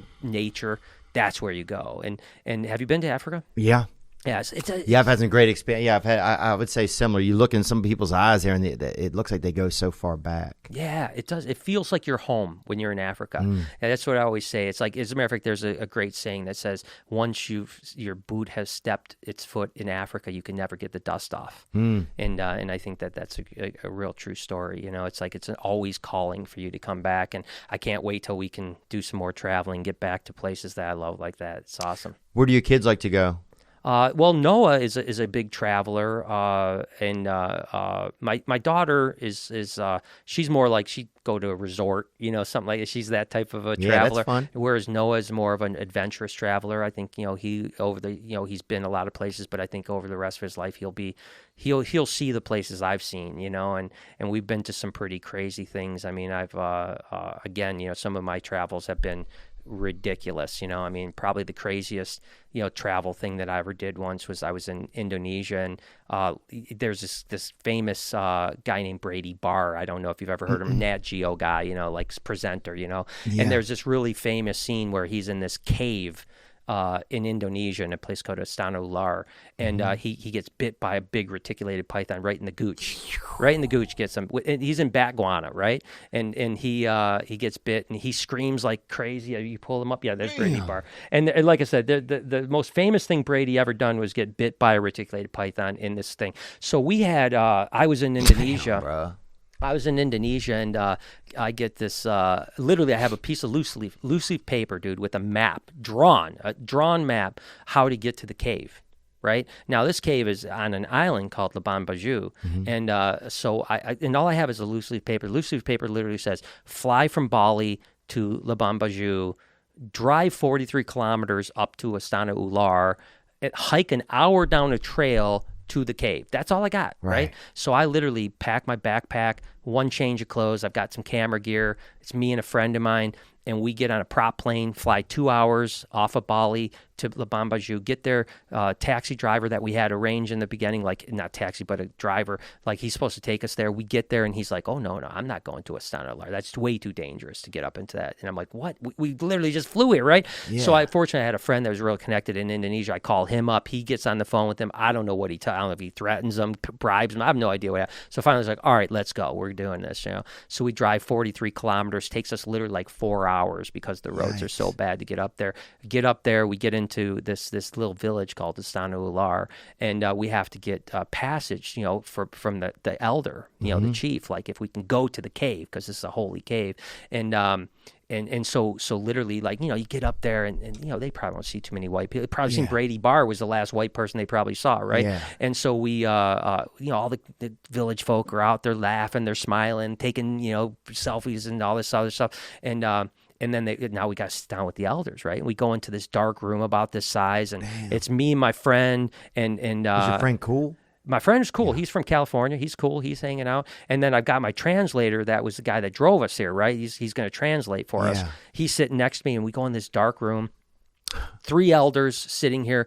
Rest of the village behind them. Now they're all stoic, not even a smile on their face, right? And 15 minutes I hear, blah, blah, blah, blah, blah, they're talking back, no idea it's what like Survivor at the end of Survivor. I'm like, and you got to remember, there are still parts of Indonesia that headhunt, right? So at the end of this 15 minutes, I'm not even shitting you, man. I was texting my wife, hoping that maybe it would ping off something saying, I don't know if I'm going to make it out of here alive, right? And so at the end of this 15 minutes of go back and forth, the lead elder reaches back and some lady hands him a machete. At that point, I thought I was dead. I'm like, okay, I'm done. Yeah, I'm done. It's over. So that he gets the machete, he puts it on his side. Everyone stands up, walks out. My translator's not saying shit to me, and I'm like, what is going on, Yeah. So finally he says, okay, I talked to the chief. He said he will take you to the cave for like what equated to like $40, right? I'm like, oh my, I got $40. I saved my life. I got an escort. I'm in, By the way, we would have never found this cave. It was a trail that like an hour into the bush, we would have been lost in 15 minutes, But the guy took us into the cave, did this really badass ritual. He had an egg that was in a handkerchief. He like split the machete was to get like off a sacred tree to knock a branch off, and then he puts the branch down, puts the egg on top, and then sings this ritual for safe passage into the cave. And so we go in there and like the craziest Hardee's you could ever be at. Yeah, right. And so we go in there, bat guana up to my waist. No way. I mean, just raining bat poop, right? And we caught some snakes in there, and it was a great adventure, man. It was a great adventure, So I think Noah will have those adventures in the future as well. It's probably one of the coolest things I've ever done. I did fall into the bat guano at one point, killed my camera, by the way. I had my camera, fell into the bat guano. I was covered in bat crap. Only had one change of clothes, and that was, then I had to hike an hour back up to the thing to drive 4 hours back home. So... yeah. Damn. Well, if he stays doing comedy, he'll perform at the St. Louis Funny Bone. That's a real shithole. Yeah. So he might not have it might not be the same type of shithole with the bat stuff, but it'll be just different type of shit. Yeah. Still got to wash yourself off at the end. Yeah. You do. Yeah. Brian Barzik, man, thank you so much, dude, for coming and just spending time with me, man. I really think it's fascinating. I wish if I'd have had a snake, I'd pet one, man. I got one. You want one? Did you guys really bring one? I bring one. Yeah. You want to get it? Oh, I was just saying that. I think you should. If you'd be here with me, man. I'm here. I'm here, man. I'm right here. All right, let's get one, man. Let's see what's going on and where's this snake from, brother? All right, I'm going to start. Hang on a second. Oh, Jesus Christ. Good deal. You shouldn't have done it. So, Theo, I'm going to start small, okay? Whoa, dog. What you doing, man? Small. Come on, man. This is small. I'm going to start small. I've got one other snake you got to check out. But check this out. This is called a piebald ball python. Look, it's got a smiley face on it. Okay. And then it's got an upside-down smiley face. Okay, come on, man. Now, is these glasses, is this going to scare him? Nope, not at all. This is drama. Well, come on, man. That dude's moving around, Bubby. No. Just hold your hands out like this. You're going to be good. He's going to know I'm scared because I know I'm scared right now. He's not going to care. It doesn't matter. Well, what about me? You can be scared, but you're not going to be afraid because you're going to feel it and you're going to be like, holy cow, that's way cooler than I expected. All right? He can't bite through this, can he? He can't bite you ever. All right. I promise you. Okay, so what's going to happen then? This is going to Can I just put him on the ground? Can I put him on the table or should I put him in the air? You can put him in the ground. What if I have these bracelets? Is that going to scare him? Nope, it's not going to scare him. I don't want him scared, dude. You got it. Let me just touch him first. Touch him first, yeah. Doesn't feel like it's not slimy. Okay, cool. So, you ready? You'll be fine. And then all we'll right. just do this real quick, and then I got one other thing I'll show you. See, that's not bad, right? The thought of holding a snake is way worse than actually holding a snake. He's just chilling. Okay. Okay, good. All right, let me show you one more. Jesus, dog. Damn, bro. I think I just had a egg birth in my heart. I feel like I just had a pair of what, yo? Damn, boy. Now this one's got to go around your neck. Damn, bro. Come on, bro. This one's got to go around your neck, all right? This one's What? super sweet. It's the only way you can Hold on, dude. I can't even hear you right now. You have to give me at least. I've got some tour dates I would like to announce. July 14th at Edmonton, Alberta, Canada. We'll be in the Great Outdoors Comedy Festival. July 20th at Guilford, New Hampshire. August 18th at Windsor, Ontario at the Coliseum. August 20th at Niagara Falls at the Falls View Casino. And August 27th at Toronto, Ontario at Meridian Hall. Toronto. Get all your tickets at theovon.com/TOUR. Make sure to go through there. And if a place is sold out, don't buy the crazy priced ones. We will come back through, or hopefully we will also add some shows. Thank you. We've got some new merch items to tell you about. The Be Good to Yourself crew neck in teal. It's frosty. And we got the new hoodie in bittersweet. Plus, we've got the root beer t-shirts from the root beer cartoon. All that and more at theovonstore.com. Hey, guys, I'm in the West Village of New York City today. And I am at my friend Keat. She is a entrepreneur. She has a beautiful coffee shop and flowery or floral shop called Rosecrans. And she let us use this vintage carriage house today to record in. So very grateful to her. If you want to support her or some of her businesses in the Village in New York City, you can check her out at Ad Hoc Collective. And we are very grateful for this beautiful space that we get to record in today. Today's guest is a podcaster and a personality at Barstool Sports, and a personality just as a human. And we're going to hopefully learn more about that today. She's a member of the BFFs podcast with Josh Richards and Dave Portnoy. She has her own podcast as well, Plan Bree Uncut. Today's guest is Brianna Chickenfry. Shine that light on me. I'll sit and tell you my stories. Shine on me, and I will find a song. I will sing it.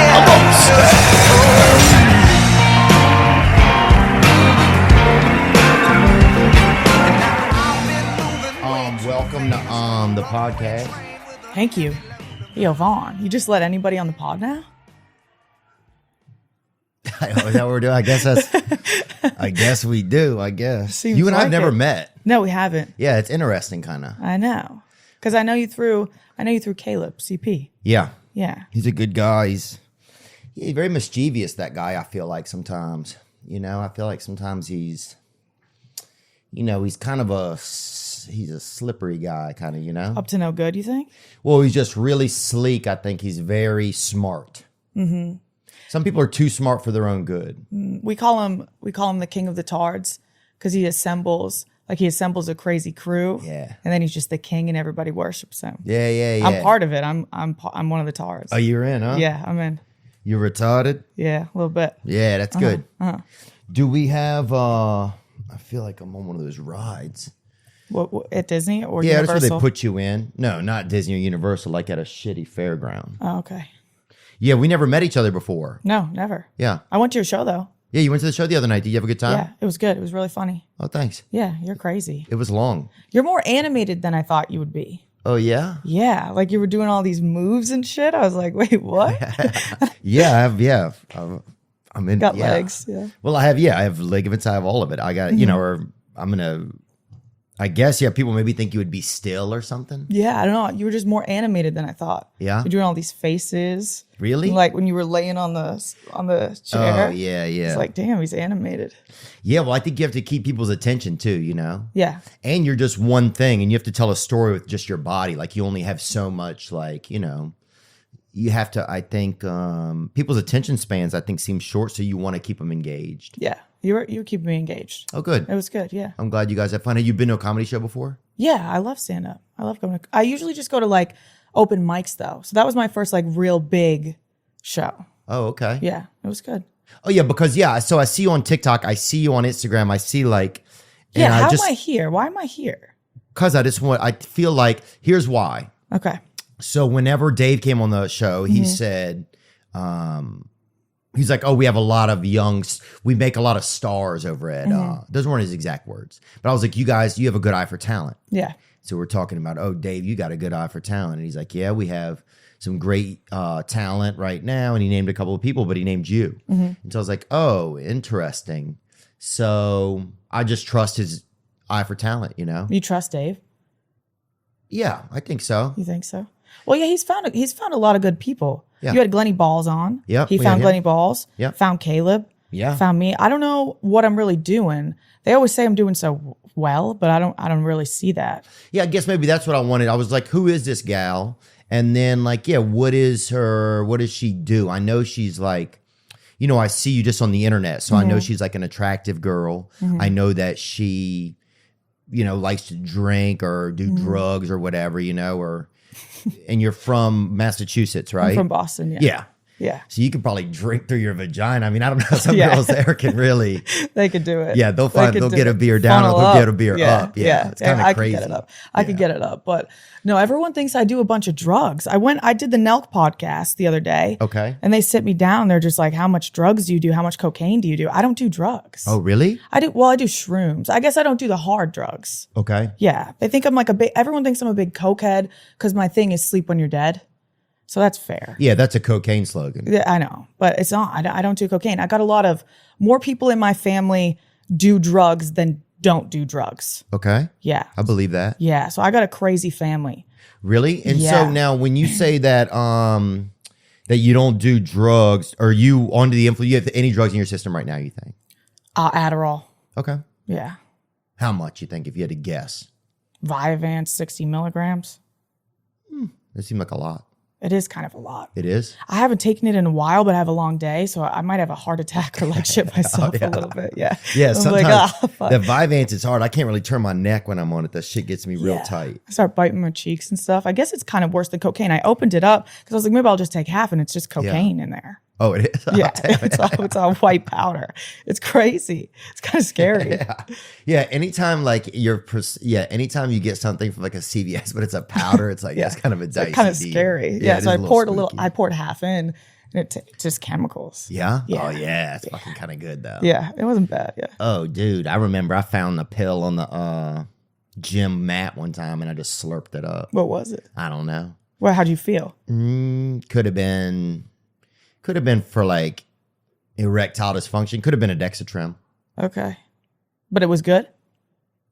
It was pretty good, I thought, you know. Okay. I felt, it was like, all right, let's see what God wants to do kind of thing. You know, somebody had fallen out of somebody's pocket at the gym. Did you stay at the gym longer than you thought? I don't remember what happened, man. I mean, it was probably about 7 years ago, but so it's been quite a ride since. And I don't think it's still in my system. I don't know what the half-life of like something like that is, you know? Yeah, no, it's probably only 6. So you are from then. So yeah, I guess we just want to get to know you. So Okay, let's do it. you, and we want to see like where are you going, you know, what's going on with this lady, you know? Okay, what am I up to? Yeah. Or just like, does this lady have a real plan? Is this lady just kind of living willy nilly, you know, like what's some of the goal here, I think. Okay. So how does it start? Like when are you a child?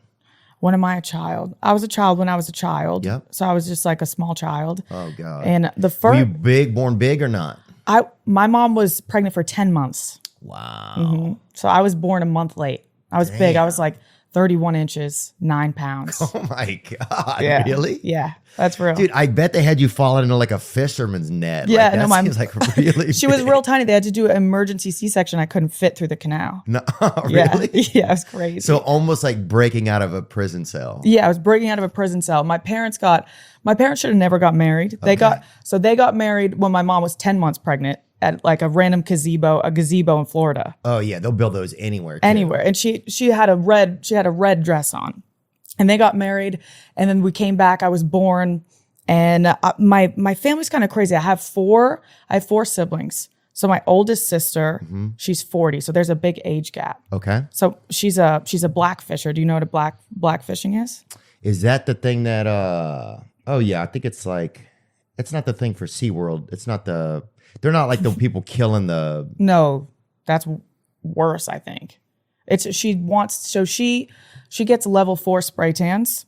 So Okay. for reference, I get level 1 spray tan, and she'll Okay. go in, she'll get level 4. Wow. And she gets box braids. But she's white. She drives a But she- Chrysler 300. She hangs out with all brothers, blackfishers. obviously. Yeah, and she just got out of prison. She's doing well now. Okay. But that's the oldest sister. So that was my role model growing up. Damn. Yeah, she was crazy. She was? Yeah. And she dated a lot of Wait, you brothers? want to see her? Yeah, I want to You want see to her. see? I want to see if you think she would be black. Yeah, she doesn't. She only dates white guys. Huh. Yeah, it's a crazy thing. And she hangs out with I thought she was hanging out with all black people, but then I realized they were all black fishers. And what is black fishers you mean? Like they're black fishing. So this is what you get canceled for nowadays. If you get too dark like spray tans, or if you wear box braids, which is my sister. Oh, I see what you're saying. Like people that do the chocolate body, like the bar weightlifting. Yeah, this is her. Whoa. Let me see. That's a real picture of her? That's a real picture of her. That's her beautiful, Facebook. huh? That's her Facebook profile picture. She's a white girl. God, she's beautiful, huh? Yeah. So that's the oldest sister. She's black fishing. Wow. And so that's like fishing for black people? Like you're trying to catch them or something? Like, is it like... Yeah, but she's never but she's only dating white guys, so I don't know what she's trying to catch. Yeah, that's interesting. I never, like, we had a lot of, like, when I was growing up, they just called them kind of wiggas, you know? It's like we had, like, a lot of wiggas back in the day, and it was like, you know, you'd see, like, it was a lot of first gingers were doing it, you know? Yeah. Because I think they were so white that it almost is like everything's a spectrum. So I think if you get so white, you're almost back around to being black. And then sometimes you would see the black guy that's white. You ever see that guy? Oh, yeah. Logic. Yeah, but I'm not talking like just, you know, I'm talking about the guy who like, the guy that looks like, you know, when you go see the tigers and they have that white tiger and you're like, oh, wow. Yeah. Like Yeah. sometimes there's the black guy that's complete, but that's white, you know? Yeah. You know what I'm talking about? Yeah. It's like somebody trapped in a, it's like, I don't know what you would call it. He's a black guy with white skin. He looks complete. It's almost like they took a black guy and they painted him white. Painted him white. Yeah. I've seen a couple of those. Yeah. Yeah, it's crazy, right? So it's Yeah. like a little, it's like it's almost like something that God got like somebody for Christmas or something. Like God's like, I'm going to make something real special for somebody. Yeah. It's like a unicorn. Yeah, and he made that. Yeah. Mm-hmm. So anyway, that's what were we talking about? Your sister, right? Oh, yeah. Family. Crazy family. That's my Okay, oldest so you got a sister. sister that's really out there. Yeah. Yeah, they're all out there. I have one good sister. I have another sister. Oh, they're all good or they're not good? No, I have one good sister. Okay. And then I got two. So we have the blackfisher, Mm-hmm. and then we have the next one in age. She's crazy. She got gastric bypass surgery, Oh, yeah. and it fucked her up. Ooh. Yeah, it fucked her up pretty bad. She drives a Vespa, and she's a lesbian. She's crazy. Oh, yeah. Yeah, she wears sunglasses all day. All day. She's insane. But that one, she means well, but she's not doing well now. Okay. Yeah. And then we got my good sister. And then I found out I had a brother when I was 12. No way. And what they do, they just like pulled a curtain back and they're like, here he is. He showed up. It was crazy. Yeah. The blackfisher, they met on Facebook. They met on Her Facebook. and the brother? Yeah. Because my dad put the brother up for adoption when he was like 15 or something. So the blackfisher found this brother and brought him to Thanksgiving when I was 12. Oh, Yeah. And he looked just like my dad. no. And they were like the same age pretty much. Damn. Yeah. Wow, so that's interesting. So was it chaotic or was it fun? What was it like? Was it pretty cool? It was pretty cool. Yeah? Yeah, it was pretty cool. But I kind of freaked out. And y'all were living in Boston? Yeah, living in Boston at the time. And what town is it y'all were living in? South Boston. Okay. So South Boston is like, what's it like over there? It's like it's like all the people, South Boston used to be all the people that lived in the projects, and then they moved like a couple streets over. Okay. And we're like, we're doing good. And is it whites? Is it brothers? What is it? It was pretty white. Okay. Yeah, it was a pretty white town. But then I moved out when I was 12, so I have like a split life. Okay. Because my dad finally got a job. Oh, he did? Yeah. Nice. Where did he work at? He's a mechanic. Oh, he is? Yeah. Oh, yeah. My sister used to be married to a mechanic. Really? Yeah. And my mom, I think, almost dated a mechanic one time, but I don't know if she did or not. But she'd always go there and take the car in, and we'd have to sit in there. Sit in the car? No, we wouldn't sit. We would sit outside of the car, but I don't know if he was really fixing it or if they were just kind of chatting with each other. They're always chatting. Yeah. Yeah. Was your dad like a runaround guy? Did he have a lot of girlfriends or not? Yeah. Well, he was like a raging alcoholic, and then I was born, and my mom was like, ultimatum. Oh, really? Her or drinking. And then he stopped, but he did some other shit, and then he became a mechanic. Oh, yeah. He's still a mechanic. A lot of people that quit doing drugs, they end up, I feel like they get into like mechanicking. Yeah. Okay, cool. So you're in Boston. That's what you're doing, right? And where did you graduate from high school? Yeah. Okay. Yeah. I graduated from high school. And what happened before that? Like, when did you get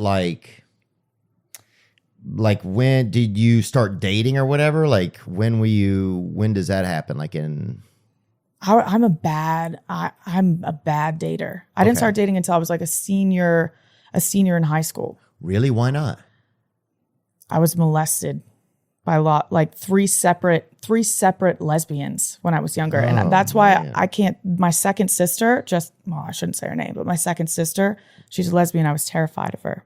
My neighbor, Olivia, two of the girls. So I would spend all my summers in the trailer park because that's what my dad would just drop me off, and then he'd go be a mechanic, and my mom was working. And there was two separate lesbians at the trailer park. And what do you think about it? And I'm sorry to hear that. No, and it's fine. It's fine. I think I'm better. But one night stands scare me. I can't have a one night stand because it's bringing me back. Like, it's a one-time thing. Oh. It's a one-time thing. And the lesbians did that, huh? Yeah, I guess they're pedophiles or lesbians, but yeah. Yeah, lesbians don't get as much they don't get it like that they don't get called a pedophile that much. You know? No. Yeah, they just got called lesbians. So when do you get like your first brassiere or whatever? Like, do they... And how do you even get that? Do they like mail it to you or something? Like, how do you even get like...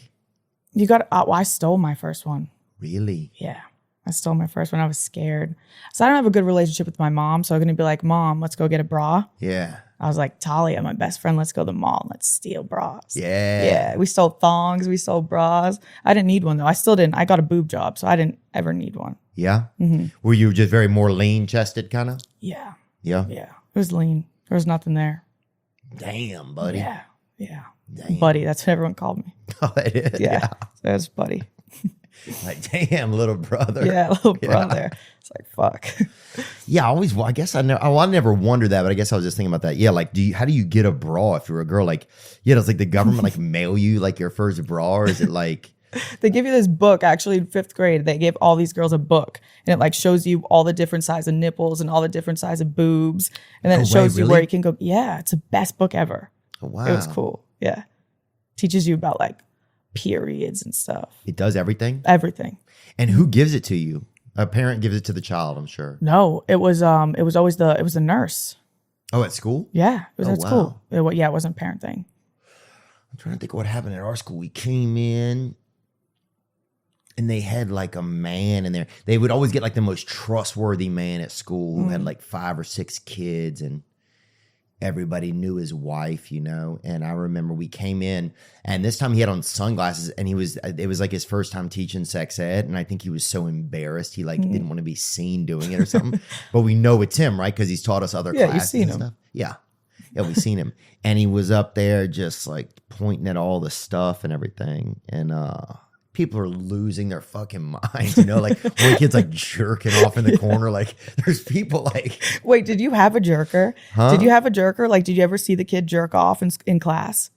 Let me think it. Oh yeah. We had this one class where it was like the thing to kind of jerk off in your book. Oh, wow. Yeah. What class was that? What class was that?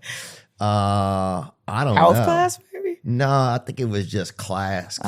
Just any class? Yeah, it was like one of those classes you're like, oh, what is this class about? Like 3/4 of the way through the class, you're like, what is this class about? You're all horny. Yeah. Just jerking off into the books. Well, I remember they had a book, and people would try, like the goal, I think, was by the end of the year to have somebody, like the conglomerate of youth in the group, to have jerked off in every page, like to completely like turn the book into like a xylophone, you know, like it's an accordion. Yeah, an accordion, yeah. So like by the end, you could play it. Oh, you could hire a fat Italian guy to fucking, you know, make it a beautiful Mother's Day for your mother. So, but yeah, I remember that thing got passed around, and until it started to look like kind of like a. Did you hit it? Oh, yeah, dude. I definitely did a good job on that deal. Everybody did. It was almost kind of cool at the end of the year. It was almost like having somebody sign your yearbook. You know? Yeah. But it was all men. Okay. That was kind of the sad part, you know? And you couldn't even fit it in your book bag anymore. It was like. Too big. Oh, dude, it was gross. Yeah, that's gross, man. Have you had any subscriptions that you forgot about? And you look on your statement and they've been billing you for months?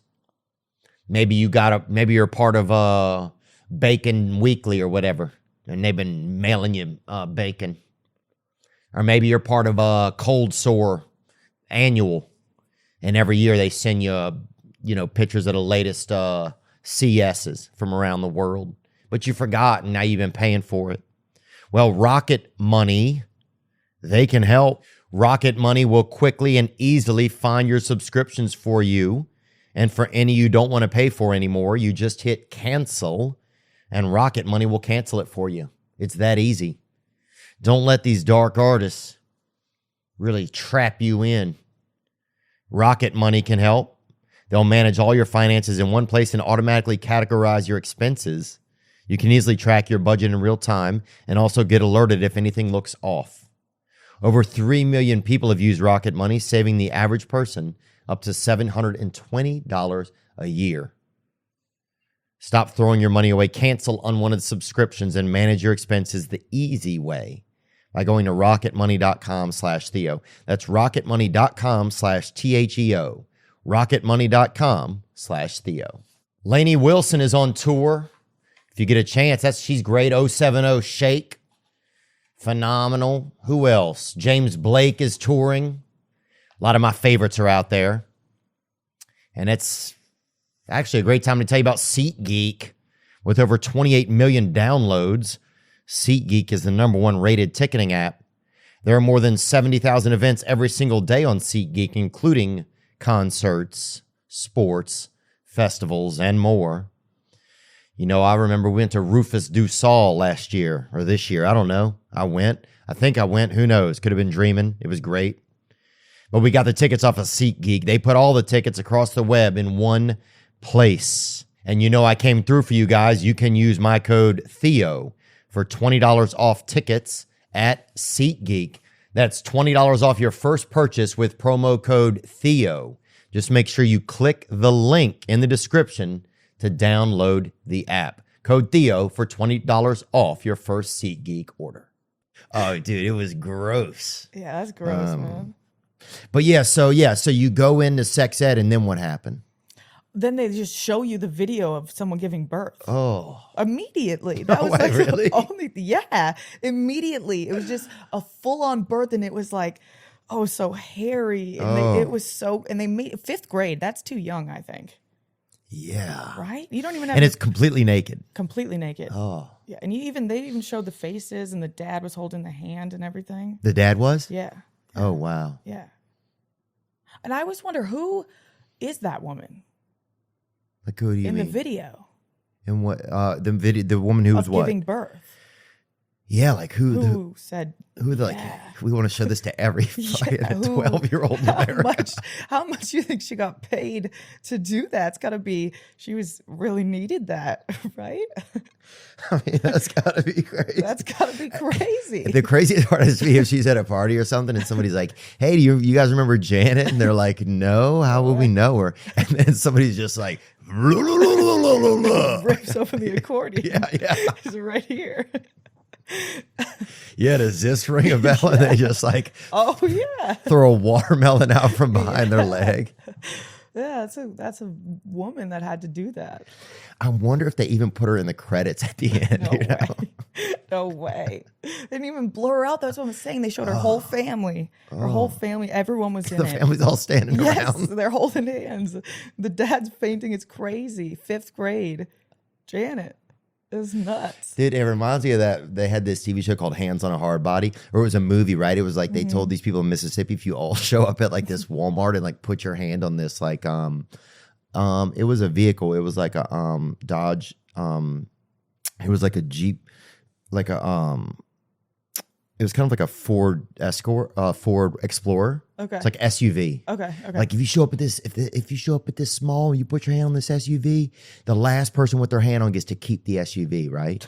So that was it. That was the rule, right? So people showed up and people are fucking washing their hand and fucking being all fired up. People are doing like this and getting their hand ready, you know, and shaking hands and fucking high fiving and doing this, just little tricks that don't mean anything and just getting their hands ready.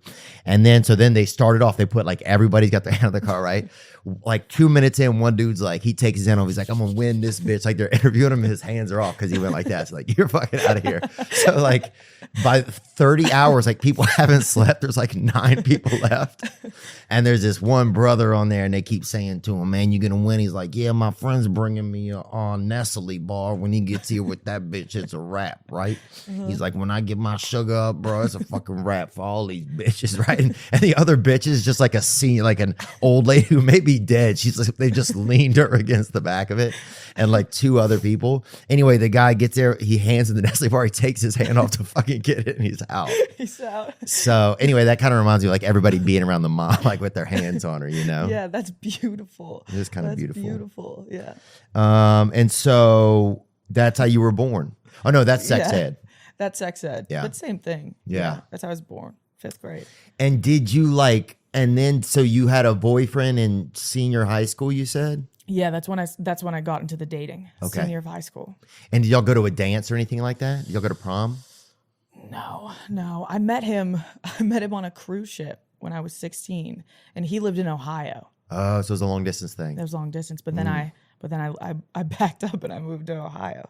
For this man? I went to school in Ohio. No I way. went to college in Ohio, yeah. And where'd you stay at? Oh, you had a dorm or I whatever. had a dorm, yeah. Mm-hmm. And then I broke up with him because I was like, this is weird. He was way older than me. It was weird. What school? Well, that's probably not that crazy, but what school was what school were you guys at? He didn't go to my college, but I went to, it was called Baldwin Wallace. Baldwin Wallace? Mm-hmm, in Cleveland. It was a small school, liberal arts school. Okay. Shouldn't have So you been were there. artistic and you like doing artsy stuff? Because why do you go there then? Because I followed him. Oh. Yeah. So I was fucked, and then I was stuck there. Oh. Yeah. And where were you working at? Where was I working at? Yeah, I was a nanny. You were? I was a nanny, yeah. Oh, God. Where are those kids now? Oh, That's God. crazy. Yeah, I don't know. They got their hand on a truck somewhere. Dude, I didn't nanny or whatever, but like some guy from the gym hired me to watch his kids for like 2 weeks, bro. It was fucking so unreal. What were they like? It was horrible. Well, I remember like, I feel so bad about this, but I like found like a bunch of porn at the parents' house or whatever. And like, so I was torn between like, making sure these kids got off to school and stuff. And then like just looking at different pornography that they had at the house. But What was the guy like? The dad? the dad was a nice guy. I'd seen him since later on down the line. Everything seemed pretty cool. Nice kids. Kids were cool, but They're good now? yeah, they were good then. Oh, okay. Yeah. There was I didn't affect him in any way. How do you talk to kids? Like, do you know how to talk to kids? I think I talked to them like adults, really. Okay. You're just like, what's up? Yeah, I think. As I feel like if you get a kid and they seem like some of them are fucking idiots, but some of them seem like they know what's up, Yeah. Okay, so what else happened then? All right, so you're in school. Where are you working at? I'm working now. I'm at someone's house. I was a nanny. Okay, you were I a was nanny. I was in school. I was pre-med though. So, What? Yeah. Oh, so you're smart then. Yeah, I was biochem major. Wow. So I was doing all right. But I wasn't that good. I was like bottom of the class. but I still like a 3.2. Okay, 3.2 is good though. A 3.2, and I wanted to be a PA, so I wanted to go to a PA school. And what is it, PA? A physician's assistant. Okay. So it's like the least time in medical school, but you make the most money. So I wanted to do that because I only had to go to 2 years of med school after. Okay. But then I started making TikToks. Okay. Yeah, so I started making TikToks. So you went from pre-med to TikTok. Fast. Okay. Yeah. And was your first TikTok like at the was it involving like medical stuff or no, just whatever? No, I was hungover. That was my thing. I was the hungover girl at school. Oh, now I get it. Yeah. Yeah, that is your thing. You're always like hungover. We're always hungover. Dang. Yeah. Yeah, you're always hungover and having to like travel. You're always hungover and having to like go back into the world and deal with whatever's going on in your life. Yeah, you're like, this is how you like, this is how you like. It's kind of like a problem. Yeah. This is how you put your neck brace back on if you fucking had too many White Claws at a prosthetic conference, you know? Like there's now I didn't realize it before. Yeah, that's what it was. Now I see, it's like, oh, okay, this is how it goes. Interesting. Yeah, so I was a hungover girl. Okay, so you're the hungover girl, you're doing TikToks, but then do you feel like you have to get fucked up though? Yeah, for sure. Because that's why people followed me. So I was like, I've always got to be drunk when people meet me because I'm socially awkward. And on social media, I'm not socially awkward. So when people meet me and I'm sober, they're like, whoa, you're weird. Really? Yeah. Yeah. Why? You don't seem weird right now. I don't know. I feel like when I meet people out, they want me to be so like crazy and over the top, but I'm not crazy and over the top in real life. So I was just drunk all the time. Right. Yeah. Yeah, you seem like an alcoholic that like fucking like commandeered like an Urban Outfitters a lot of times to me. Yeah, a little bit. Yeah.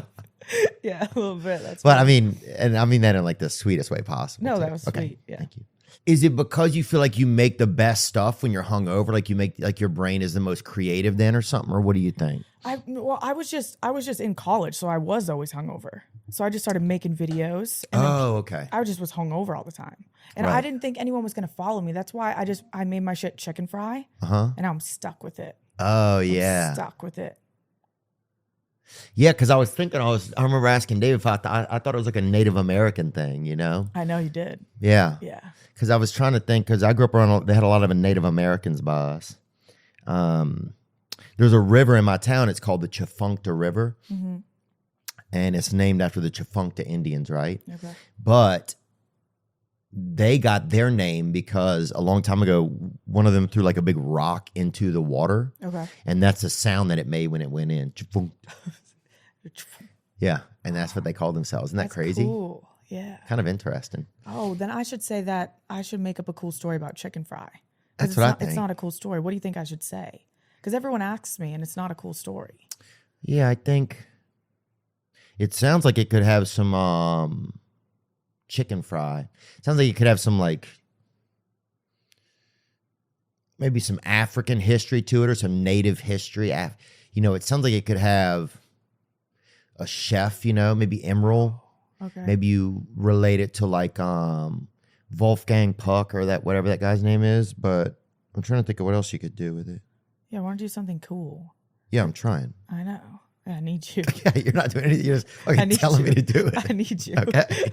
What would other Native American names be for like the other people at Barstool? Oh, do you think they all start with ch? Oh, Do you think they all start with like it's the ch sound?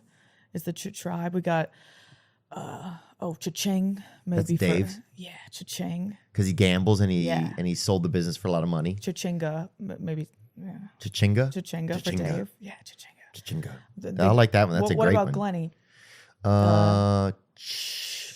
Cheese. Yeah. Burger. Cheese. Cheese. Yeah, definitely cheese. Because when he was on here, he was telling me he went to a cheese shop. He knows a lot of he knows a man who's a cheesemonger. Okay. Who is somebody who is basically the Batman of cheese, right? And so he went and hung out with that. Like Glenny went to like a fucking Glenny's like, I'm walking down the street. Some guy pops out of a cheese shop, like the head of cheese, like Mr. Cheese, fucking like Larry Queso's fucking white boss, you know, like he fucking pops out, you know, fucking Ronnie Mozzarella pops out of the back and he's like, this way, son. And he like took him into the back of like a cheese world. And then he said he sat at like a beautiful, this is a real story. It's the first story he told me. He goes, we sat at a beautiful table and the guy keeps bringing out different cheeses and this and that and Gruyere and grew here and grew everywhere. Like he's just like every type of cheese came out, you know? Oh, that's and great. then like 3 hours later, they just like threw him back out into the fucking street. And he was done, never saw him again. Never saw him again. Like it all didn't even happen. Oh, that must have been a good day for Glenny though. Oh, he was so excited, you know? Yeah.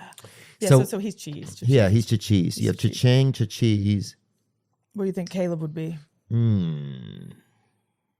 Maybe cha-cheerful. Oh, he's cheerful. He is pretty cheerful. He's cheerful. And he wasn't really a quarterback in college. He was basically the first male cheerleader at the University of North Carolina. But he doesn't like to say that. No. You know? We were out a couple weekends ago, and the owner of a bar, he brought out Caleb's jersey and he made him sign it. He brought it out to him. He's like, I'm just like, I really respect you. Like, you got to sign it. Caleb like brings out the Sharpie and he couldn't think of what to write on it. He was so embarrassed. But he signed it. It was beautiful. clean. It was probably his original jersey and it was still clean, I'm sure. Well, yeah, he was like, there's only 2 ever. How did you get this? Because the other one's at my house. That's funny. So yeah, maybe cheerful. I don't know if cheerful is exactly it. I'm not saying it's not. But Cha-cha-cha. I feel like he's like a cha-cha-cha guy. He's a dancer.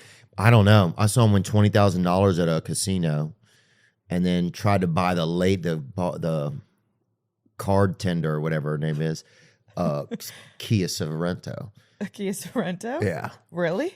Was she offended?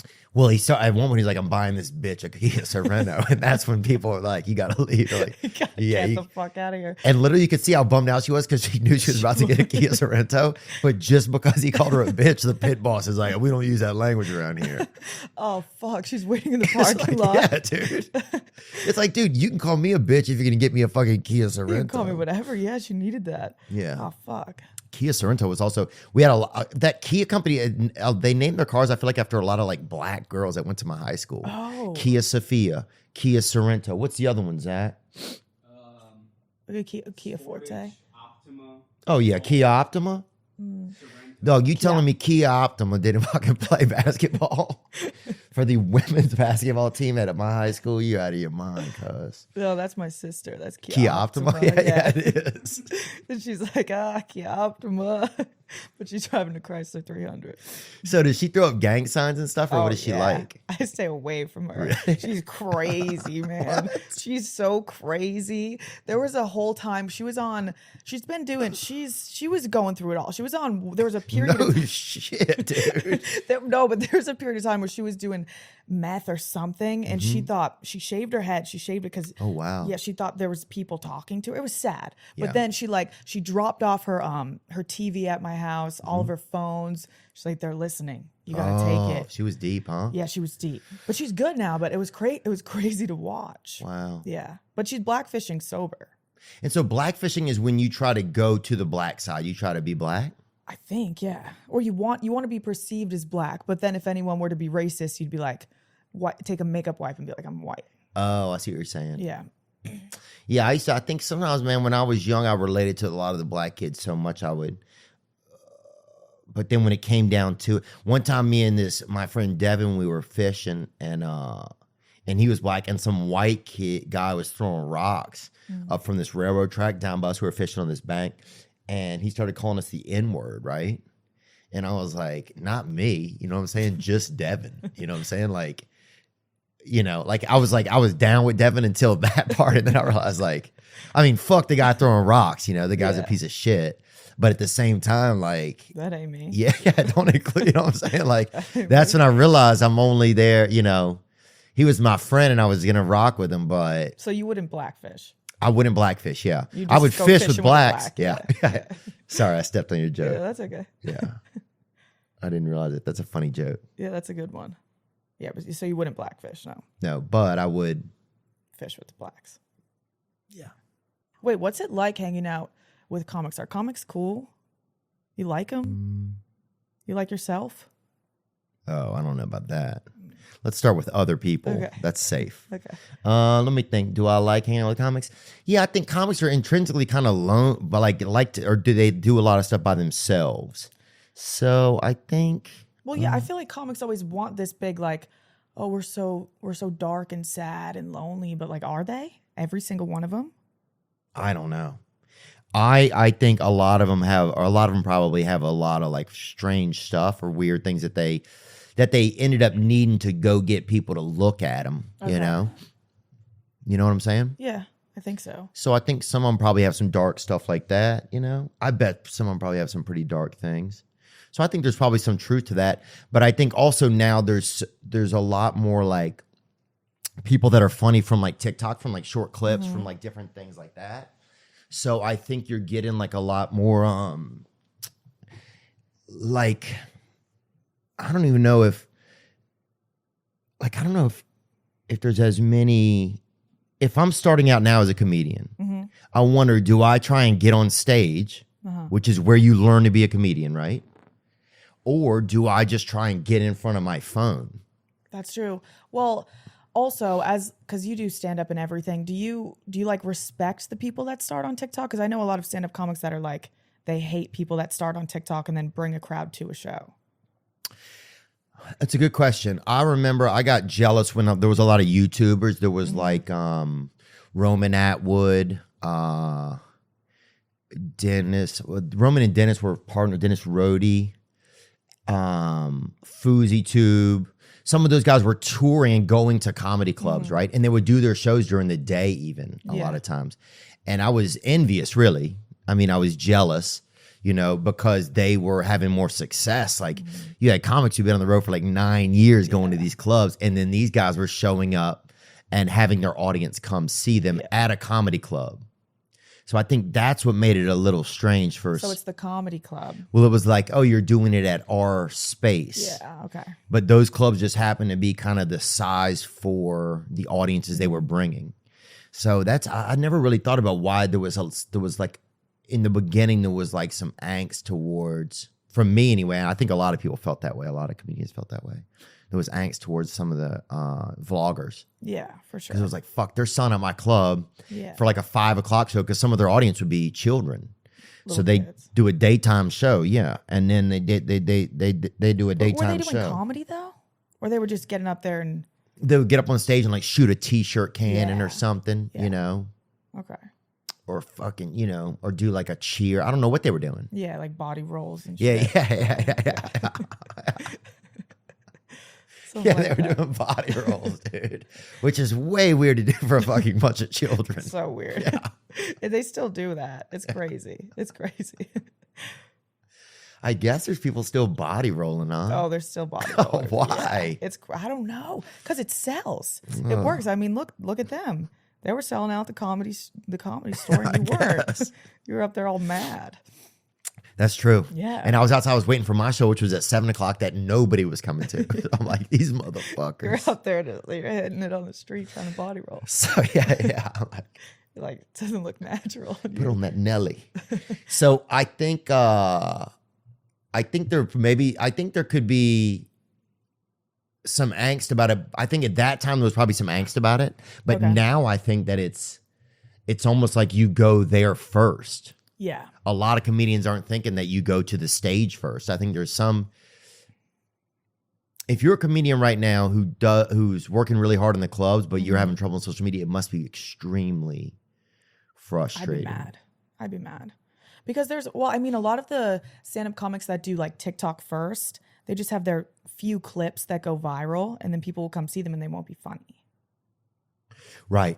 Yeah. That's another problem I think is scary if you get more popular than where you can support it with your own comedy. Yeah. I see that a lot. You do? Yeah. Yeah. I see a bunch of people because I'm friends with a bunch of influencers and TikTokers. So I'll follow them on TikTok and I'll see their stand up on TikTok, and then you go see them and it's like those same jokes that went viral. That's like their two big hits in the show. And then the rest is just like a lull. Yeah. But I think some people, I don't even know if like a real young audience, if they even know like that there is this whole stand-up comedy thing, or do they just think I'm gonna go see these 2 hits, I'm gonna have a blast while I'm there, I'm gonna capture it on my phone, on socials, and then that's gonna be that, you know? Yeah, they must not, because they keep going. Like the lines are around the block and stuff. So I guess like a live podcast is what they think it is. Yeah. But there's something really special about seeing, if there's somebody you watch on TikTok and social media and you enjoy them, right? There's somebody on a podcast or something. I've sat in the audience. I've like sat in the audience before and been like, oh man, this is so cool. I watch this guy, I'm involved in their life, or this girl, and then I get to be in the same room as them. It almost, sometimes there's part of it doesn't really matter what they're saying. Like, it'd be great if the material is also great, but just being in the same room as them, it's almost like you get like a moment like in reality. Like, it's cool. It's cool. Because they're always on a screen, and then they're right in front and then of you. they're right there. It's like, oh, this is cool. It's kind of like you for me Just right to be now. in the, oh, it's true, right? Yeah. Yeah, because we never even seen it. I felt like I was like, this morning I was like, yeah, I can't remember the last time that I saw this lady. And then I was like, oh, I never saw this lady. I never saw this lady. I never saw her. I kind of felt the same way. I was like, I feel like I saw this guy before, but I never saw this guy before. Yeah, I never saw this guy. No. But I know some of your, even just watching you, like I see some, just like some of your mannerisms are the same, but which makes sense because that's you. Okay, so what happened then? You were in high school. Oh yeah, I was in high school. And you got a boyfriend in your senior year. Did y'all fall in love, you think? Oh, and then you moved to Ohio for the man. Yeah. Wow, so you were in love then. I was in love. I think so. And did y'all get engaged at all? No, crazy. No way. But yeah, I moved there. I think I was. Pregnancy scares or not? Oh, I think I'm infertile. Okay, there you go. Yeah, I know. Oh, little no Easter over here, huh? Yeah. Yeah, it's tough. But Shorty got that no Easter on her. Ain't no way on me, man. But no pregnancy scares. But I was dating him for 2 years, and I realized I don't know why I went to school for this man. I don't know why I went to Ohio out of everywhere. So I broke up with him, but I stayed in Ohio. Okay. And then I got another boyfriend in Ohio. Okay, and are you that kind of person? You jump from boyfriend to boyfriend? Yeah. Really? I'm a relationship girl. You are? Yeah. But do you leave any time? Like, is there? There's an overlap usually. No. Always an overlap. Every time. So you are, okay, that's not called an overlap. That's called, I think I don't know what the term for it is now. What do they call it, Zach? Overlap. Might be cheating. Overlap. Yeah, they used to call it cheating. Okay, now they call it overlap. Yeah. Okay. Yeah. Dang. That's interesting. There's been a few, there's only been a few overlaps. Do you let the men meet each other like in passing? Like, is there like a moment where you get out of one car and into an, like, you know, is there that, at least give the men that moment? The first one, yeah, there was an overlap meeting. Really? Yeah. No way. What happened? Well, because I just date my friends. So like we'll be in the same friend group, and then they'll all know each other. There will always be that overlap. And the guy I'm dating currently usually can tell that I'm gonna want to date the friend. No way, really? Yeah, but I'm saying like always. It's been like 3 times. Okay, yeah. It's been like 3 overlaps. But that seemed like a pretty decent amount, I think. Like, I'm not a detective or anything, right? I don't even know any I mean, I know one guy, he's not a detective, but he'll find out. But when he hears this, he will, you know. But definitely, what were you talking about? Oh, yeah. Yeah, dude, you got to fucking let them meet each other. Sometimes, yeah. Yeah, just like... And it seemed like you might have a problem then. Yeah, yeah. Do you think you do? Yeah. Well, I just have commitment issues. Oh, yeah. Yeah. You know, come on. Yeah. I just have commitment issues. So I feel like I'll be in these relationships and I'm so worried. Aren't you so worried? Do you want to get married? Not today, if that's what you're asking. No, but like eventually. Oh, yeah. I thought you were asking me. No, I have, I would like to get married. Yes.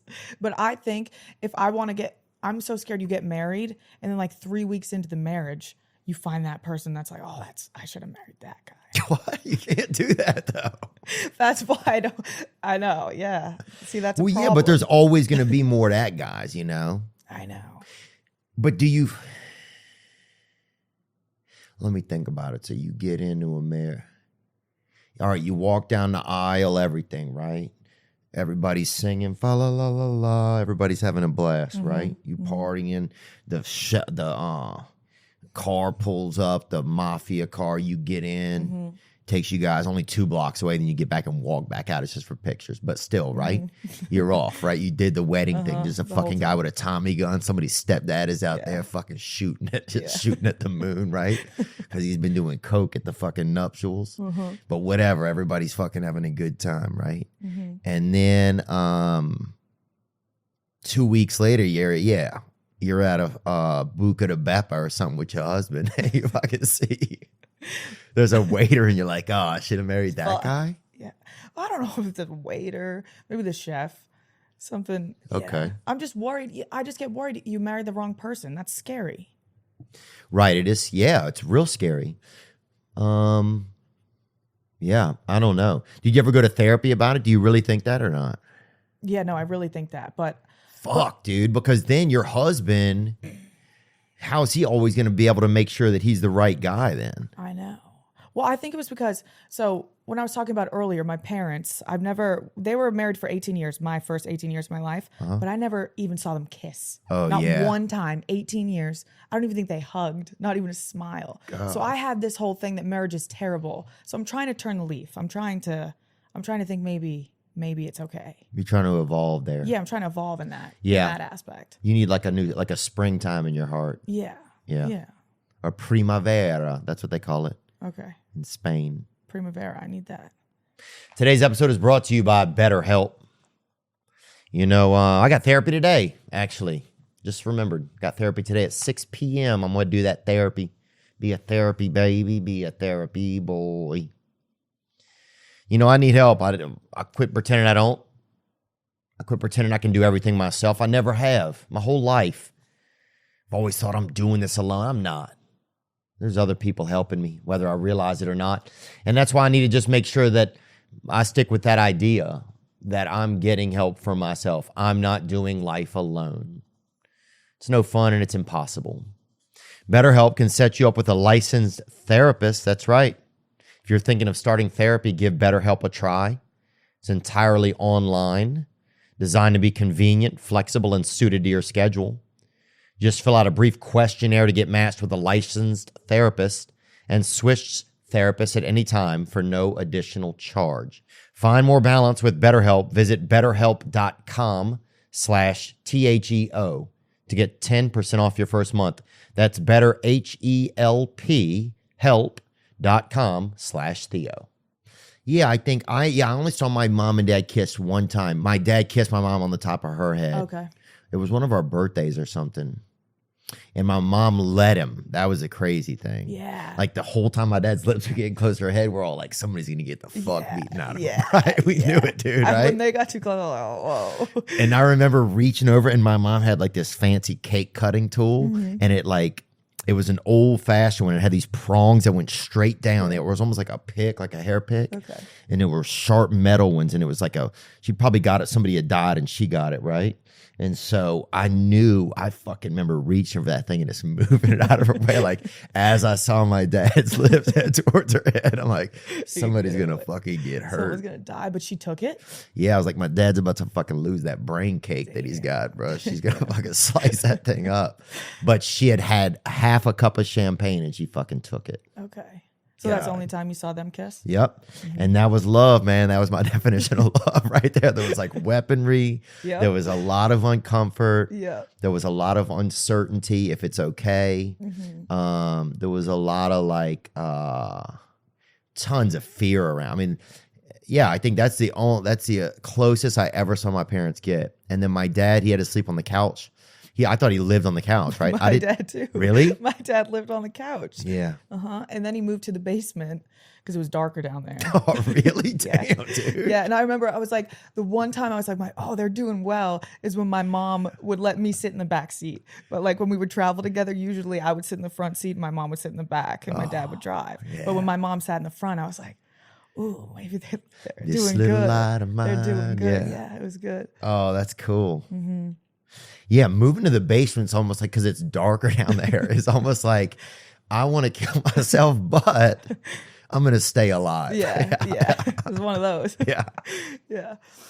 Wow, that's crazy. Yeah, I remember at Christmas we would have to go out to the Christmas tree that was out there by my dad, right? So we're like, fucking dad is guarding the tree. But my dad was, my dad was very old when I was born. He was 70 when I was born. So at this time he was like 76 or 75, right? How old was your mom? My mom was 32. So they had 38 years difference, which is a lot of time. That's a lot of time. And anyway, we would have to sneak out like past my dad, right? And sometimes he would fucking wake up and ask us like what was going on. We're like, it's Christmas. Yeah, we were trying to explain Christmas to him and shit. Like he didn't know what the fuck was going on. Was he like was he like senile? He was getting kind of senile, yeah. Oh. I remember one time we went trick-or-treating and we got all dressed up and and my dad, sometimes my mom, like she would make my dad do things, but she knew he couldn't do them, right? So it was like she would kind of set him up for failure in a weird way. She'd be like, I need you to get the kids Halloween costumes and bring them home tonight's Halloween, right? Yeah.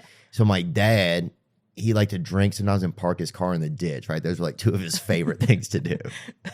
And so he would come home with the Halloween costumes and it would be shit like me and my brother were both Raggedy Ann, right? So like just whatever he fucking found, like no, it was always the worst Halloween costume. Like one can of like spray paint. One time it wasn't even like the stuff you're supposed to put on the kids or whatever. It was for like for a wall. Horrible. Oh, dude.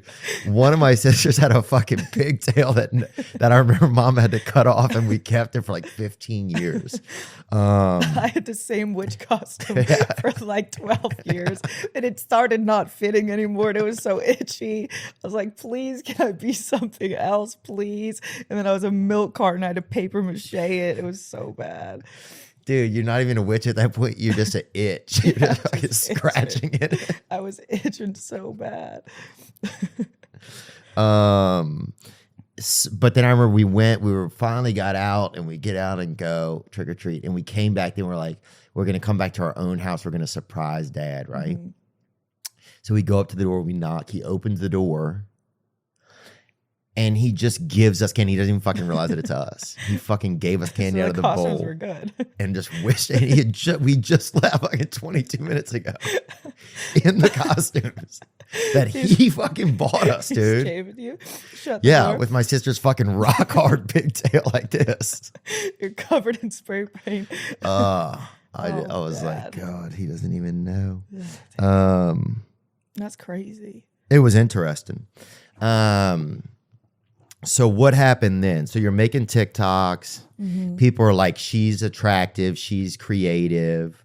There's something charming about her. We don't know what it is. She doesn't know what it is, but we love it, right? Yeah, I guess so. Okay. It was more the girls. The girls love me. So my whole demographic is like, I think it's 92% female. Really? Yeah. And the newest 8% was only since I got a boob job. Are you serious? Yeah. Guys hate me. Barstool hates me. Really? The whole demographic hates me. Yeah. Oh, I don't know why. We shouldn't have had you on then. I know. I know. That's why I'm like, why am I here? Well, Dave, I respect Dave's eye for talent. He said this girl. No, he loves me. I mean, okay, so Dave loves you. I brought a new demographic to Barstool. What demographic was it? All the girls. Okay, all the girls. People that had been molested, basically. By lesbian pedophiles and a Blackfishing sister with a Chrysler 300. That's who I brought to fucking Barstool. But no, well, I was the top creator at Barstool last month. So, I mean, something has to be doing good. Nice. So we're right on trend then. Yeah, no, we're good. We're good. So I was like, maybe you're trying to get a TikTok audience. I didn't know what you were doing with me here. Yeah, no, I don't know. I mean, I know what I'm doing. We wanted to meet you because we don't know you. And, we wanted to learn about you. I think we're doing that. Okay. Yeah. Yeah, we just learned about Glenny Balls not long ago. And it was so much fun. It was honestly one of the funnest interviews I'd ever had. Really? Yeah, I mean, there's just something about the guy. And he came out to the show the other night out in Westbury. He had like 4 of his friends with him. Remind me, Zach, to send a picture too so we can put it in. And that was great. They were all going, driving, I think, Canada or something, like for some rare meat festival or something, you know? Mm-hmm. They were doing something. Somebody was opening up like a special olive shop or something somewhere south of guys gonna meet him there. Windsor, Ontario, or something. Yeah, they're fucking driving along. When you meet somebody who's driving cross country for a fucking new condiment, like it's fucking interesting. Yeah, that's a good episode. But there's something so charming about. There's just something. Yeah, there's something awesome about that guy. You know, he pulls girls hard. Like really hot girls too. Really? Yeah, it's he crazy. Pulls pork too, huh? Yeah. That's just an old pulled pork joke. That's an old. And I'm just joking, Glennie. I believe he does. Well, he's handsome for one, and his mother loves him. There's something unique about He's kid. a lovable guy. Yeah. Very lovable. Lovable. Very fucking lovable. In fact, I don't even think. Yeah, I could see somebody being married to him and they didn't realize that it had. It's like, oh damn, I just loved him so much. Now we're married. Yeah. You know. Yeah, that's like the guy in passing. That's him. That's Glennie. Yeah, Glennie. Yeah, there's just something real special about him. So anyway, what else were we saying? We were talking about something, and then we kind of went on to that. We're talking about Barstool. Let's do this then. How about if you had to? People do fuck, marry, kill all the time. But what about if you had Glennie? Okay. Right. Mm-hmm. Frank. Oh, we don't get along. Wait till the game. Okay. Wait till I announce all three. Glennie, Frank, and then Dave. Yeah. What the hell? I think I love it. All right. Oh my God. I'm gonna kill Frank. God. I'm gonna kill him. He ain't gonna live that long. I'm gonna kill him. He's gonna die. So we're gonna kill him. Okay, we're not. This is you. Yeah, you're the one doing it. Sorry. I'll probably marry Dave. Yeah. Okay. Smart. You have to go to a lot of Celtics games. Smart. Yep. And then, I guess that leaves me with Glennie. For sex. That leaves me with Glennie for sex. Yeah. It's not bad though. No, it's not bad. What would you do? It's a summer sausage thing, you know. Yeah. Well, would I do those three? Yeah. I don't think any of that. Mary? I don't know. I don't think Dave and I would get along that well if we were married. No. No. What would you butt heads about, you think? And I just think, I mean, I admired it. I look at Dave honestly as like kind of like a Paul Revere type of figure. Mm-hmm. He you know, he's crazy. He's crazy, but he says what he wants to say, and he stands up for. He stands behind what he wants to say. If he makes mistakes, he makes mistakes, but he's brave in that sense. I really admire that about him. I'm Team Dave. I love Dave. So, yeah, but I don't think we could be. I mean, I don't want to be married to a man either. So this game fucking sucks, bro. I mean, yeah, for me too. Yeah. Yeah. But at least you got a man on the other end of it, you know? I guess that's true. Maybe Frank. I don't know if Frank, what his like kind of habits are at the house. I think he's tidy. I don't know. You don't think so? You think? He did a live stream from his apartment, but it's when he first got it. So it was clean. He got a dishwasher. Yeah. Yeah, but it is nice. Yeah. I like having a good dishwasher. Let me think. I would probably kill. I don't want to have sex with Dave because I've seen some of his sex videos and some of it seems like, too much. It just seems a lot, especially if I'm a man and he's a man. You know what I'm saying? Like, yeah. If you do the body math, it's gonna be a weird equation. So I don't want that. I don't think I want to be a part of that. Okay, so kill him. I guess I would have to kill him maybe. Okay. And then I'd probably marry Glennie. Yeah. And then I'd smash Big Frank. Yeah. You rather okay. Yeah. I would just fuck. So would you smash him? I think I'd have to. Yeah. You know. Yeah. That's not bad. I don't think so. No. And I don't know him either. So it could be like, you blindfold everybody. Everybody. Me and him. Yeah, but it seems like there's a lot of him. Yeah, okay. I think that's why I said that. But yeah, I think you blindfold everybody and then you just kind of hope for the best. Mm. Yeah, no, he screams a lot. He's crazy. Yeah, he seems kind of crazy. Yeah. So yeah, I think I would just be in and out of there, man. Yeah, it's quick. Hit it and quit it. Yeah, and heavy on the quit it. Yeah, quit it. Yeah. Keep him blindfolded. Get out of there. So Okay, so you quit working at the so then did you quit college completely, and then how did you get over to New York? Yeah, I was still in school when the Barstool gave me an internship. So I had an internship for like a week. In Ohio. Yeah. So you were like the Barstool girl in Ohio? Yeah. Oh, people, you must have been like it must have been insane. You're in college at the time. yeah. Wow. Yeah, that was cool. People must have fucking went ape shit. Yeah, I hated it. It was so bad. I stopped going out. No way. That is when you go out. No, I hated it. I told you, I'm I'm awkward. I hated it. And everyone just wanted to like take pictures and stuff. And it was so awkward. Really? I hated it. Yeah. So I stayed home. But that's when I started my podcast. I was like, well, I have to do this if I want to do it. So I was just making like 5 videos a day. And then I started my podcast. Okay. And then I moved to New York. And your podcast was what? Plan Brie. Plan Brie. Yes. You still have it? Yeah. Okay. I didn't know that. Yeah. And then you got your own podcast going. It's on Barstool. It's on Barstool. Yeah. Okay. And and you moved to New York City. Yeah. I tried to do both. I tried to do school and Barstool, but I realized I was never going to get into PA school with my content. So I dropped out of school and then I moved to New York by myself. Wow. Yeah. And what did your mom say? She still doesn't get it. She doesn't? She doesn't know. She's older. She's like 65. So she doesn't understand what's going on. But once I started like paying all my own bills, she was just like, this is good. You can do it. Okay. All good. And yeah, she still has no idea. She doesn't know what Barstool is. She doesn't even know what a podcast is. Really? Yeah, she'll never hear any of this. What does she do then? Where does is she in a facility? Is she? No, she's laid up. She got a double knee replacement. Ooh. Yeah. Dude, you gotta who talked her into that?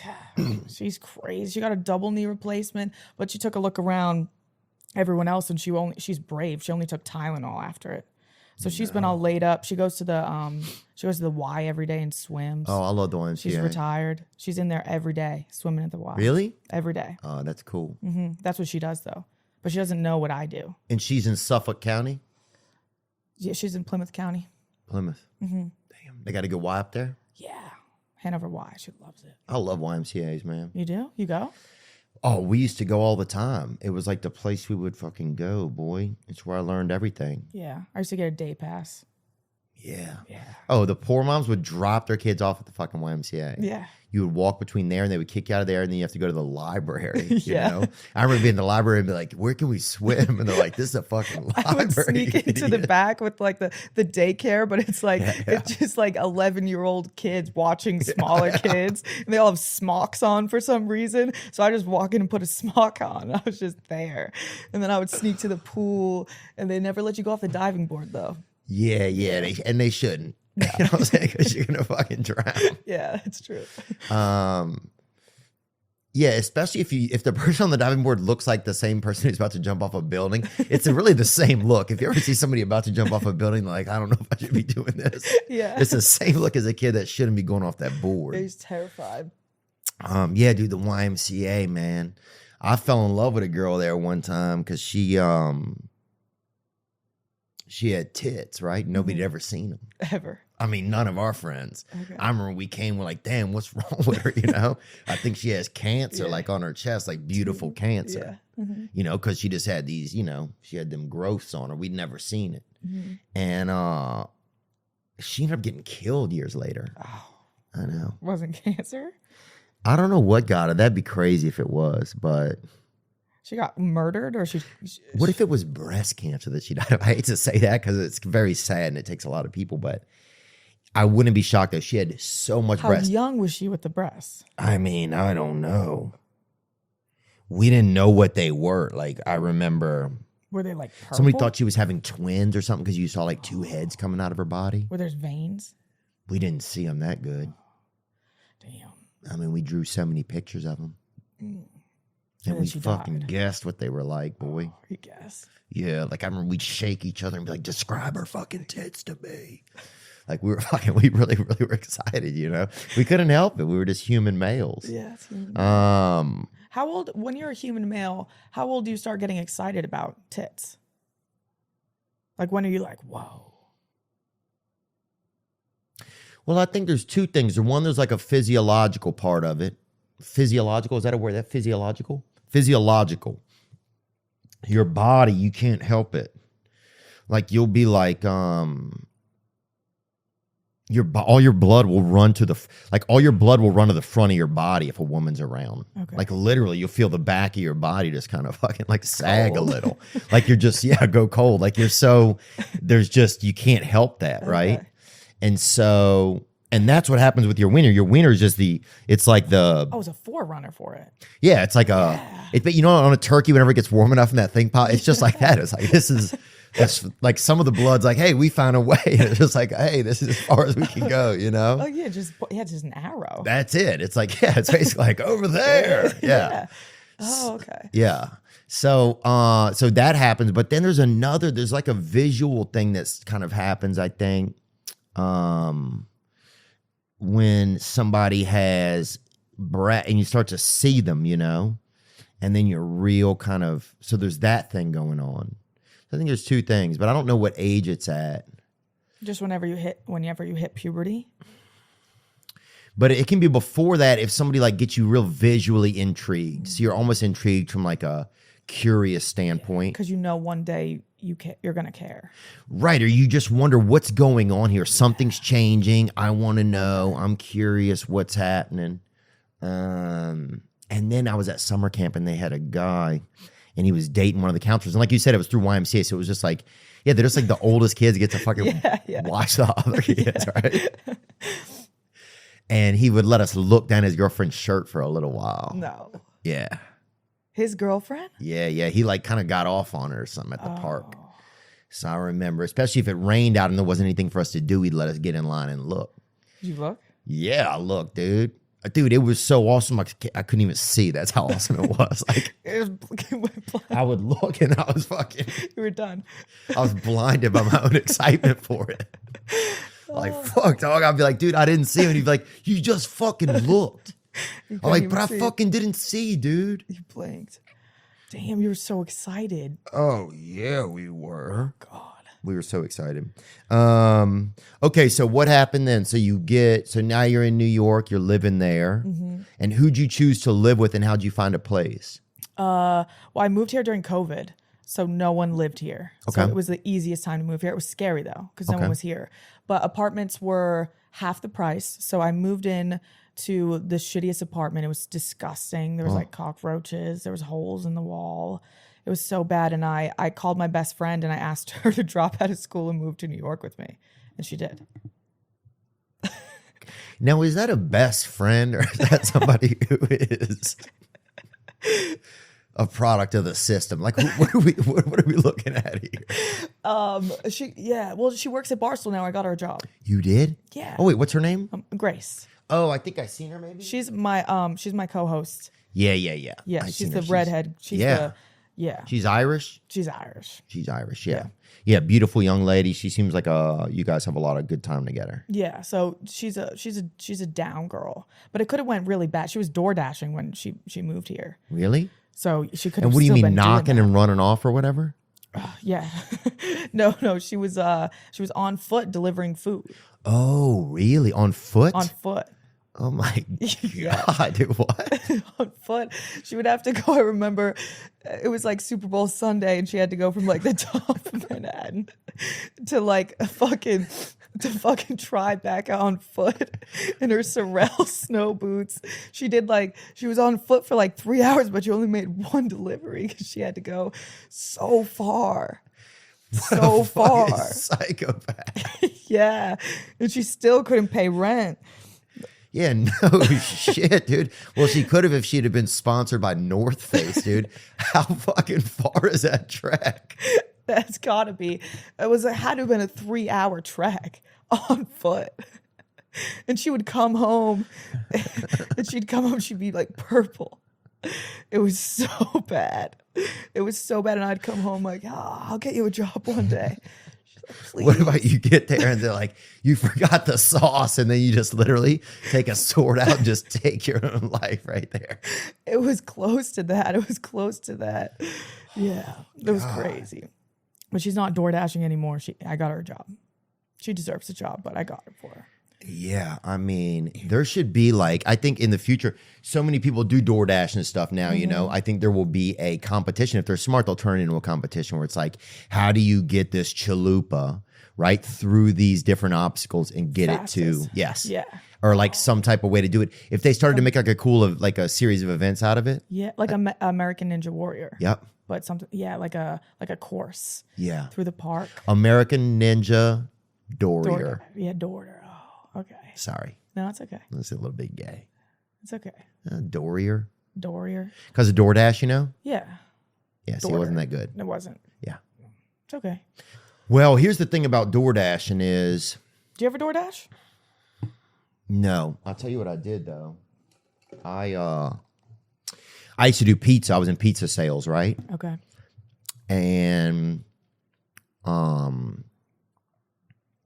the manager or the assistant manager on Sunday, he was a BAC, right? He's born again Christian. Oh, okay. And so we would do fake orders that came in. And we'd be like, oh, we got a call in from like Ricky Gervais or something, right? In our town, it was like a small town, right? Like out on like $1 Million Road, right? Like they had a place by us called $1 Million Road. But it would be like middle of nowhere. And these were real people, real names. Celebrities, right? Okay. But he didn't know any celebrities because he was only through the church. Everything he saw was... So if you'd have been like Paul the Apostle, you know, down on Main Street, he'd have been like, oh, insane. Right. Yeah. But if you were like Ricky Gervais, he had no idea. If you were like Sam Elliott, he had no idea, you know. So he would drive off and go deliver the stuff. And we would deep fry everything in the place. Like any type of meats or even pudding. If you put it in a deep fryer, it'll fry. Oh, okay. So we'd have fried pudding, chunks, and be drinking just draft beer. Oh, nice. And he'd come back, we'd be so fucked up, right? We'd be just like... Off the oil? Oh, he'd come rolling back in. It'd be like, Ricky Gervais or Gervais doesn't want his pie. And we were just ripped at that point. So we'd just be yelling like obscenities and shit at him, and he'd get all pissed off at us. So I worked there. I was court ordered to work at the water treatment facility in our town. That was like a big thing. Okay. What'd you have to do? Just watch the water. Okay. Make sure it was clean. You would net it and stuff like that, get stuff out of it. Okay. Which is pretty crazy because we would miss a lot of stuff too. But what about yourself? I worked at a fast food restaurant. I was like the girl that yelled the numbers, but I was too like someone's number. You'd be like number 45. But I was too nervous to yell them. What? Yeah, I was too nervous. I was so weird as a kid. I was like so insecure and scared, so I wouldn't yell it. I'd be like number 45. And I'd look for people that were like looking, waiting for their order, and I'd just give it to them. Like, oh, they need it. Yeah. And then I was a nanny. I was a bottle girl. That was terrible. Really? That was terrible. Was it after you got your breasts or not? That was before. Really? Flat bottle girl. Flat bottle girl. Damn. And I refused. I was the only bottle girl. You know how they have to wear those like leotards? Yeah. I refused. I just wore a dress. I just wore a dress. Really? Yeah. But I had like a big bombshell bra, so it looked like I had something going on. Right, but you were you were kind of like the I'm trying to think of that woman who sings that song. The dog days are over. You know what I'm talking about? No idea. Yeah, you were like the Florence and the Machine of the Bottle Girl. Oh, okay. Staff. Does that make any sense, that reference, Zach? Okay, thanks. She was like kind of like almost she had a little bit more of a hippie vibe. Yeah, She was like the one hippie bottle girl. Yeah, and I would always get the good tables too. Really? Yeah. Huh. I had Little John. Like I would get John? I would get all the Celtics players and all the it was fun. But I hated it. The girls were mean. Yeah. They were so mean. I hated it, so I quit, and then I went to school. I was a bartender. Yeah, that bottle girl. It's an interesting industry being caught up in that, I think. Yeah, it's like real estate agents, because everyone's area was their like real estate, and they were real protective over it. Yeah. So if you like stepped over to the wrong side of like the dance floor, a girl would come over and she'd like, I got into a lot of tussles. Really? Yeah. Yeah. It was scary. And the management doesn't care. They're just like, give me all your money. And then you got to stay till 6 a.m. And you got to count all the money. It's a whole thing. And are people doing a lot of drugs and stuff, you think? I was pretty innocent at the time, so I didn't think so, but probably. Yeah. Had to have been. That's the craziest, yeah. You get all drugged up and you got to count all your money and stuff and walk home. Yeah, well, because I remember all the tables, they want you to take shots with them. Yeah. But I couldn't, so I was throwing them over my shoulder. And I got caught one day, and then the guy was super mad at me. He took all the tip money back, and I quit. Really? Mm-hmm. Wow. Yeah. And so now you have your podcast. Yes. You work on BFFs. Yes. Which I got to come on. You did. It was cool. It was cool. I like it on there. You did? Yeah. I would come back on. Dave hasn't invited me back on. I know. I actually heard you wanted to come back on. I didn't think you liked it. Really? Yeah, I was getting a vibe. It wasn't your vibe. No, I thought it was pretty fine. I thought that it was fine. You know, I got to meet that kid Josh. I never met him. I felt like you were kind of cold. I remember telling you that, I think. Yeah. You know? I didn't mean to be. It seemed like you did, but that's just, you know, that's who you are. I didn't 45. Maybe you're just awkward, you know? That's or what maybe it you were is. just really cold. You know, one or the other. I know. I watched that clip and I'm like, that was tough. That was Yeah, tough. people are cold sometimes, you know? Yeah. Okay, so then, and you have a new show too that you guys are promoting, I just saw, right? Yeah, I just filmed a reality show. And what is that? Is that legit or is it just whatever? It's like I mean, let's be realistic, dude. it's like it's through Barstool. So Barstool does a bunch of reality shows. I've been on a few of them. I did like the most dangerous game show that they throw you in the woods. They lock you in like tubs of water. Oh, wow. And, like that crazy shit. But I didn't want to be on them anymore. So I pitched I'll do one. Mm-hmm. And I just we put 10 influencers Okay. in a house and we just made them go crazy. And we made them turn on themselves, turn on each other, and the prize is $25,000. Oh, wow. Okay. Yeah. So it's like it's not one of those real ones, but So they're in it for a little bit of bread. Yeah. And how long did they stay there for the weekend or something? they stayed there for 7 days. Okay. But we were filming from like 5 a.m. to like midnight. And they're all finished now? Yeah. It's all done? The finale comes out the 18th, so I don't know when this will be out, but Got it. that was a crazy experience. I did it with Josh. With Josh Richards. Yeah. Do you like being do you think like so what kind of stuff do you like doing? I mean, obviously you like where you are, everything's going good, and maybe nothing needs to change.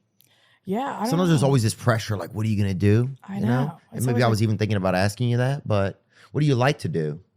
Well, I just got into I got into my first writer's room the other day actually, and it was so embarrassing because they had me in, and Josh Richards, he's doing like a sketch comedy show, so I'm trying to get into more writing, behind the scenes type of stuff because I don't really like being on camera, and we're doing all this writing room. The first 2 hours were good, and then they started asking me about like dating and like first dates and like random hookups, and I never done any of that stuff, so I just started lying. And it was so awkward. Really? Yeah, it was so awkward. I just started making stuff. It wasn't awkward for them because they thought I was telling the truth. Mm-hmm. But for me, I was just lying through my teeth and making up all these stories. And now I'm like, I got to follow the lies. Yeah, it was bad. Yeah, I guess if you don't but can't you just tell them it was a lie? What is it for? It was just for like his sketch comedy show. They were like writing. They I needed see. It was for like sketch comedy. research from women because it's only men on the show. So it was like field research. all the people that work on the show are men. Yeah, Okay. yeah. So they brought me in to help, but I didn't have the answers. Type of thing. Yeah, Wow. yeah. But I don't know what I want to do in the future. I like you said, I feel like I'm kind of just chilling. Yeah. It's fun. Having a nice time. I'm having a nice time. Yeah. And what about, do you ever think about nursing again sometime down the future, PAing? I mean, it's a good backup plan. Yeah. I mean, you could do a million other things, you know, but like Yeah. I have some friends that are comedians or entertainers, and then once they get a break, like Joe Rogan says, one day he would like to go paint. You know, he always wanted to paint. He never got, I mean, everybody wants to damn paint, you know? Everybody wants to do arts and crafts. It's I like, know. it was the funnest class at school. It's so fun. But everybody got caught up doing the other classes, you know? No, I'd want to have like a sanctuary, an animal sanctuary. Oh, God, A big dude. farm. What Really? not? Why what not? fucking hashtag are Come you on. following, huh? What do you mean? Are you following gold diggers with animal sanctuaries? Are you on that? Yeah, something like Every that. gold, like there's so many chicks out there. It's like, what do you want to do? And they're like, I want to have some free range dolphins in our yard. Like there's some bitches out there that are like, I want to help. People say raccoons are so violent. They've never treated them the way I have. Bitch, if 2 raccoons fucking get near you and you're fucking Joe's Juice, they will beat the living shit out of you. Yeah, that's true. Though I want to have my own sanctuary. I don't want to have anyone else's sanctuary. Okay, and what kind of animals are we talking over there? And be honest. Like cows, horses. Okay, look, hold on. Cows don't need a sanctuary, dude. Yes, they do. When have I ever passed a cow when they're fucking having a tough time? Oh no, you save the cows that are going to be butchered. Nah, and then they come son. to my sanctuary. Nah. So Cows what do you want me to have? You want me to have like exotics? I want you to have an animal that needs some fucking help. So you know what I'm saying? Like a sloth, maybe get him fucking hook him up with a motor skill person or something, you know, okay. or like or rub a little bit of gasoline in it or first. Something that's gonna help them speed up a little. Okay. But I think cows, all they do, they eat all day, they stand there. They pass gas. They're having a great time. They're like stepdad. They're like a fucking fat stepdad, you know? True. I don't think, you can't have a rescue with cows in it, dude. Yes, you can. You could totally have a rescue with cows in it. Come on. They're getting slaughtered every day. Yeah, but we need them, dog. Yeah, I mean, yeah, I know. I'm not even a vegetarian or anything. Oh, come on, dude. You can't be somebody. Imagine you break into somebody's property and you steal a cow in the middle of the night. They're going to be like, what the hell? Yeah. To save it. There's not that movie where that cow gets like, that's not, so I think, I like your idea and I love your attitude, but I think part of it is just, bad idea. Well, the animal, I don't know. And I shouldn't be telling you it's a bad idea. It's a sweet idea. Yeah, no. So a sloth, I guess, or maybe like What animal needs it? Well, I'll tell you what animal needs to be freed or whatever is zebras. I mean, they put the bars on them bitches. They gotta fucking get those animals free, dog. Damn, that's true. Free zebras, dude. Imagine walking around where everybody thinks you're in jail, no matter where you are. That's fucked. Yeah, okay, so I would do zebras. Okay. I would do zebras. See, that kind of fits with you too, I think. Like here you go, there's a zebra, she's rescuing it. Mm-hmm. That's kind of cool, I think. That's cool, right? Yeah. But I'd have to do like 10. I can't just do one. Yeah, that's fine. Yeah, I'd have to have a bunch of zebras. Really, you want, and is that the only animal you want, or you think more animals? Well, I wanted cows, but Oh yeah, I'm sorry. so I guess I'm at a loss for that one. I said horses, maybe. I don't know, but they all seem like they don't need help. Well, horses, a lot of rich people are doing horses. I think there's a lot They of treat them bad. They do? Yeah. Oh yeah, they'd be all rich around them. Yeah. Whipping them and shit. Riding them. You're thinking of slaves. I think you're thinking of the wrong thing. You're reading the wrong books, man. Yeah. But yeah, maybe I've seen some rich people's horses. There's a guy in Kentucky, and I want to have him on the podcast. He owns like the horse with like the best semen in it or whatever. And so there's 3 months out of the year where they book it like 5 times a day, and there's just a line of cars, almost like to Field of Dreams or whatever, To get it? where they all come and park, to go and to get pumped by this horse. And there's like apparently there's a closed circuit TV where like if you're like, it's like $50,000 for something to have sex with this horse. So I thought they were just pumping it off and so they have sex with the horse? yeah. Yeah. Oh, wow. Yeah, it's not like Easy Serve or whatever that thing is. I was like, what's going on? I thought they were pumping it off and then bringing the semen to wherever they needed to. No, it's not like a ice cream machine at a drive-through. That's how it's painted in my head.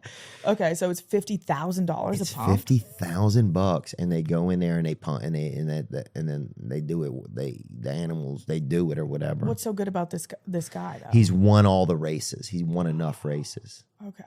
It was like Semen Biscuit or something. What's the guy's name? Secretariat. Maybe Secretariat. So That's a movie. oh, this guy fucked all his secretariats. I know that, dude. This guy is like the champion horse, right? He's just full of unlimited semen. Like if you even pet him, he's just leaking seed. Everywhere. And it's valuable. So there'll literally be just 3 a day, and he's just all day he's just in there. Pumping it. God. I feel for him too. So what's this guy? So what's the owner of the horse? He's living lavish. Yeah, I think last year on the horse they made like $40 million or something. What? Oh, you got to get him on the pod. Yeah, the horse needs to come on too. That's crazy. 40 million? Yeah. And he's just a lucky guy. He just had this horse. He just got lucky. Now he's been in the system for a while, but he was able to, I think, get some horses that were other grandparents and stuff and get like a lineage. You think he's sneaky? Look that up, Zach. I think that whole business is really sneaky from what I hear. Yeah. Like people are like sneaking around. Their horses are fucking in the middle of it. They're like, oh, let's meet these two horses up like at a, behind a, I don't know, a Ben and Jerry. Not like a Ben and Jerry, but like someplace like a. Something like that. Oh, that's a sneaky business. Yeah, it's a sneaky business. Does the guy that owns a horse, he's always wearing a suit? Oh, yeah. Yeah? Yeah, and he just lets the horse out, like he's just letting it out to leak, and then it runs behind the rest area. Yeah. And the other horse is back there. Oh. What were we talking about? Oh, my cows. Yeah, your animal sanctuary. Yeah, that's a backup. But where could you do that in Southie? Could you do an animal sanctuary in Southie? Like, what would that? I mean, some Bruins fan is fucking just walking by, just smoking a Doral, just looking in the fence, like, oh, look at these motherfucking sloths, huh? Yeah, you could. I feel like it'd do well, honestly. I don't know. Those people never see that type of shit. They don't leave Southie. I don't know. They'd be like, oh, this sloth. Yeah, they would just like keep comparing the sloth to like bad quarterbacks that they've had. Yeah. Or bad pitchers that they've had in Boston. Mm-hmm. Yeah, it'd be something like that. It'd be good. I feel like it'd be good for the community. For the community? Yeah. Yeah, sure. Yeah, I think it would. They don't get to see much. They don't leave. You come back outside and your sloth is fucking smoking. Yeah, real slow. Yeah, I think that could be nice. And now I think a unique Boston zoo would be really great. Yeah, that's what I'm saying. Right in the city. Well, we got the Franklin Zoo, but they don't have much there. What happened? They don't have much. Really? It's like the bottom of the barrel. We've got like two gorillas, and then like hyenas. They have hyenas. Damn, yeah. But they're in like the same. They're in the same thing. They're like coexisting. It's sad. They don't even sell. Like they don't even have a concession stand or anything. Damn, really? Yeah. No giraffes. Nothing. Oh. Like llamas. So it's like a petting zoo, but they market it as this like big zoo. Yeah. But it's really just my zoo in Southie. Like that's what it is. It's nothing good. They're just there's a soundtrack that's playing the sounds of big animals in the distance. Yeah. It's more like, and then they just have like a big reptile section. Oh yeah. But it's just like snakes, garden snakes and shit. And it's always closed because Donna got bit by something. Yeah. That's there's cool. only 2 employees. There's something I loved about Boston. I got to go to the Wilbur there and perform there, and it was like the best place ever. Oh, it's the best. Boston people are the best, dude. Yeah, you like them? Well, yeah. I realized at your show, everyone at your shows, they look like you. You think so? There was a lot of people I was like, that looks like him. Even the women? Even the women. Well, I sat in front of it. It sucked. I sat in front of the only person in the whole entire place with a mohawk. Ooh. The biggest fucking mohawk. It was so big and I couldn't see. I had to keep like turning to try to see you guys up on stage. Yeah. But that was the mohawk was crazy. I've never really seen one of those in real life, but that was a woman. Oh, yeah. And then the rest of the guys, they kind of looked like you. It's hard to witness. Brad Kelly was the guy, by the way. Horse guy. Brad Kelly. Horse guy? He's the owner?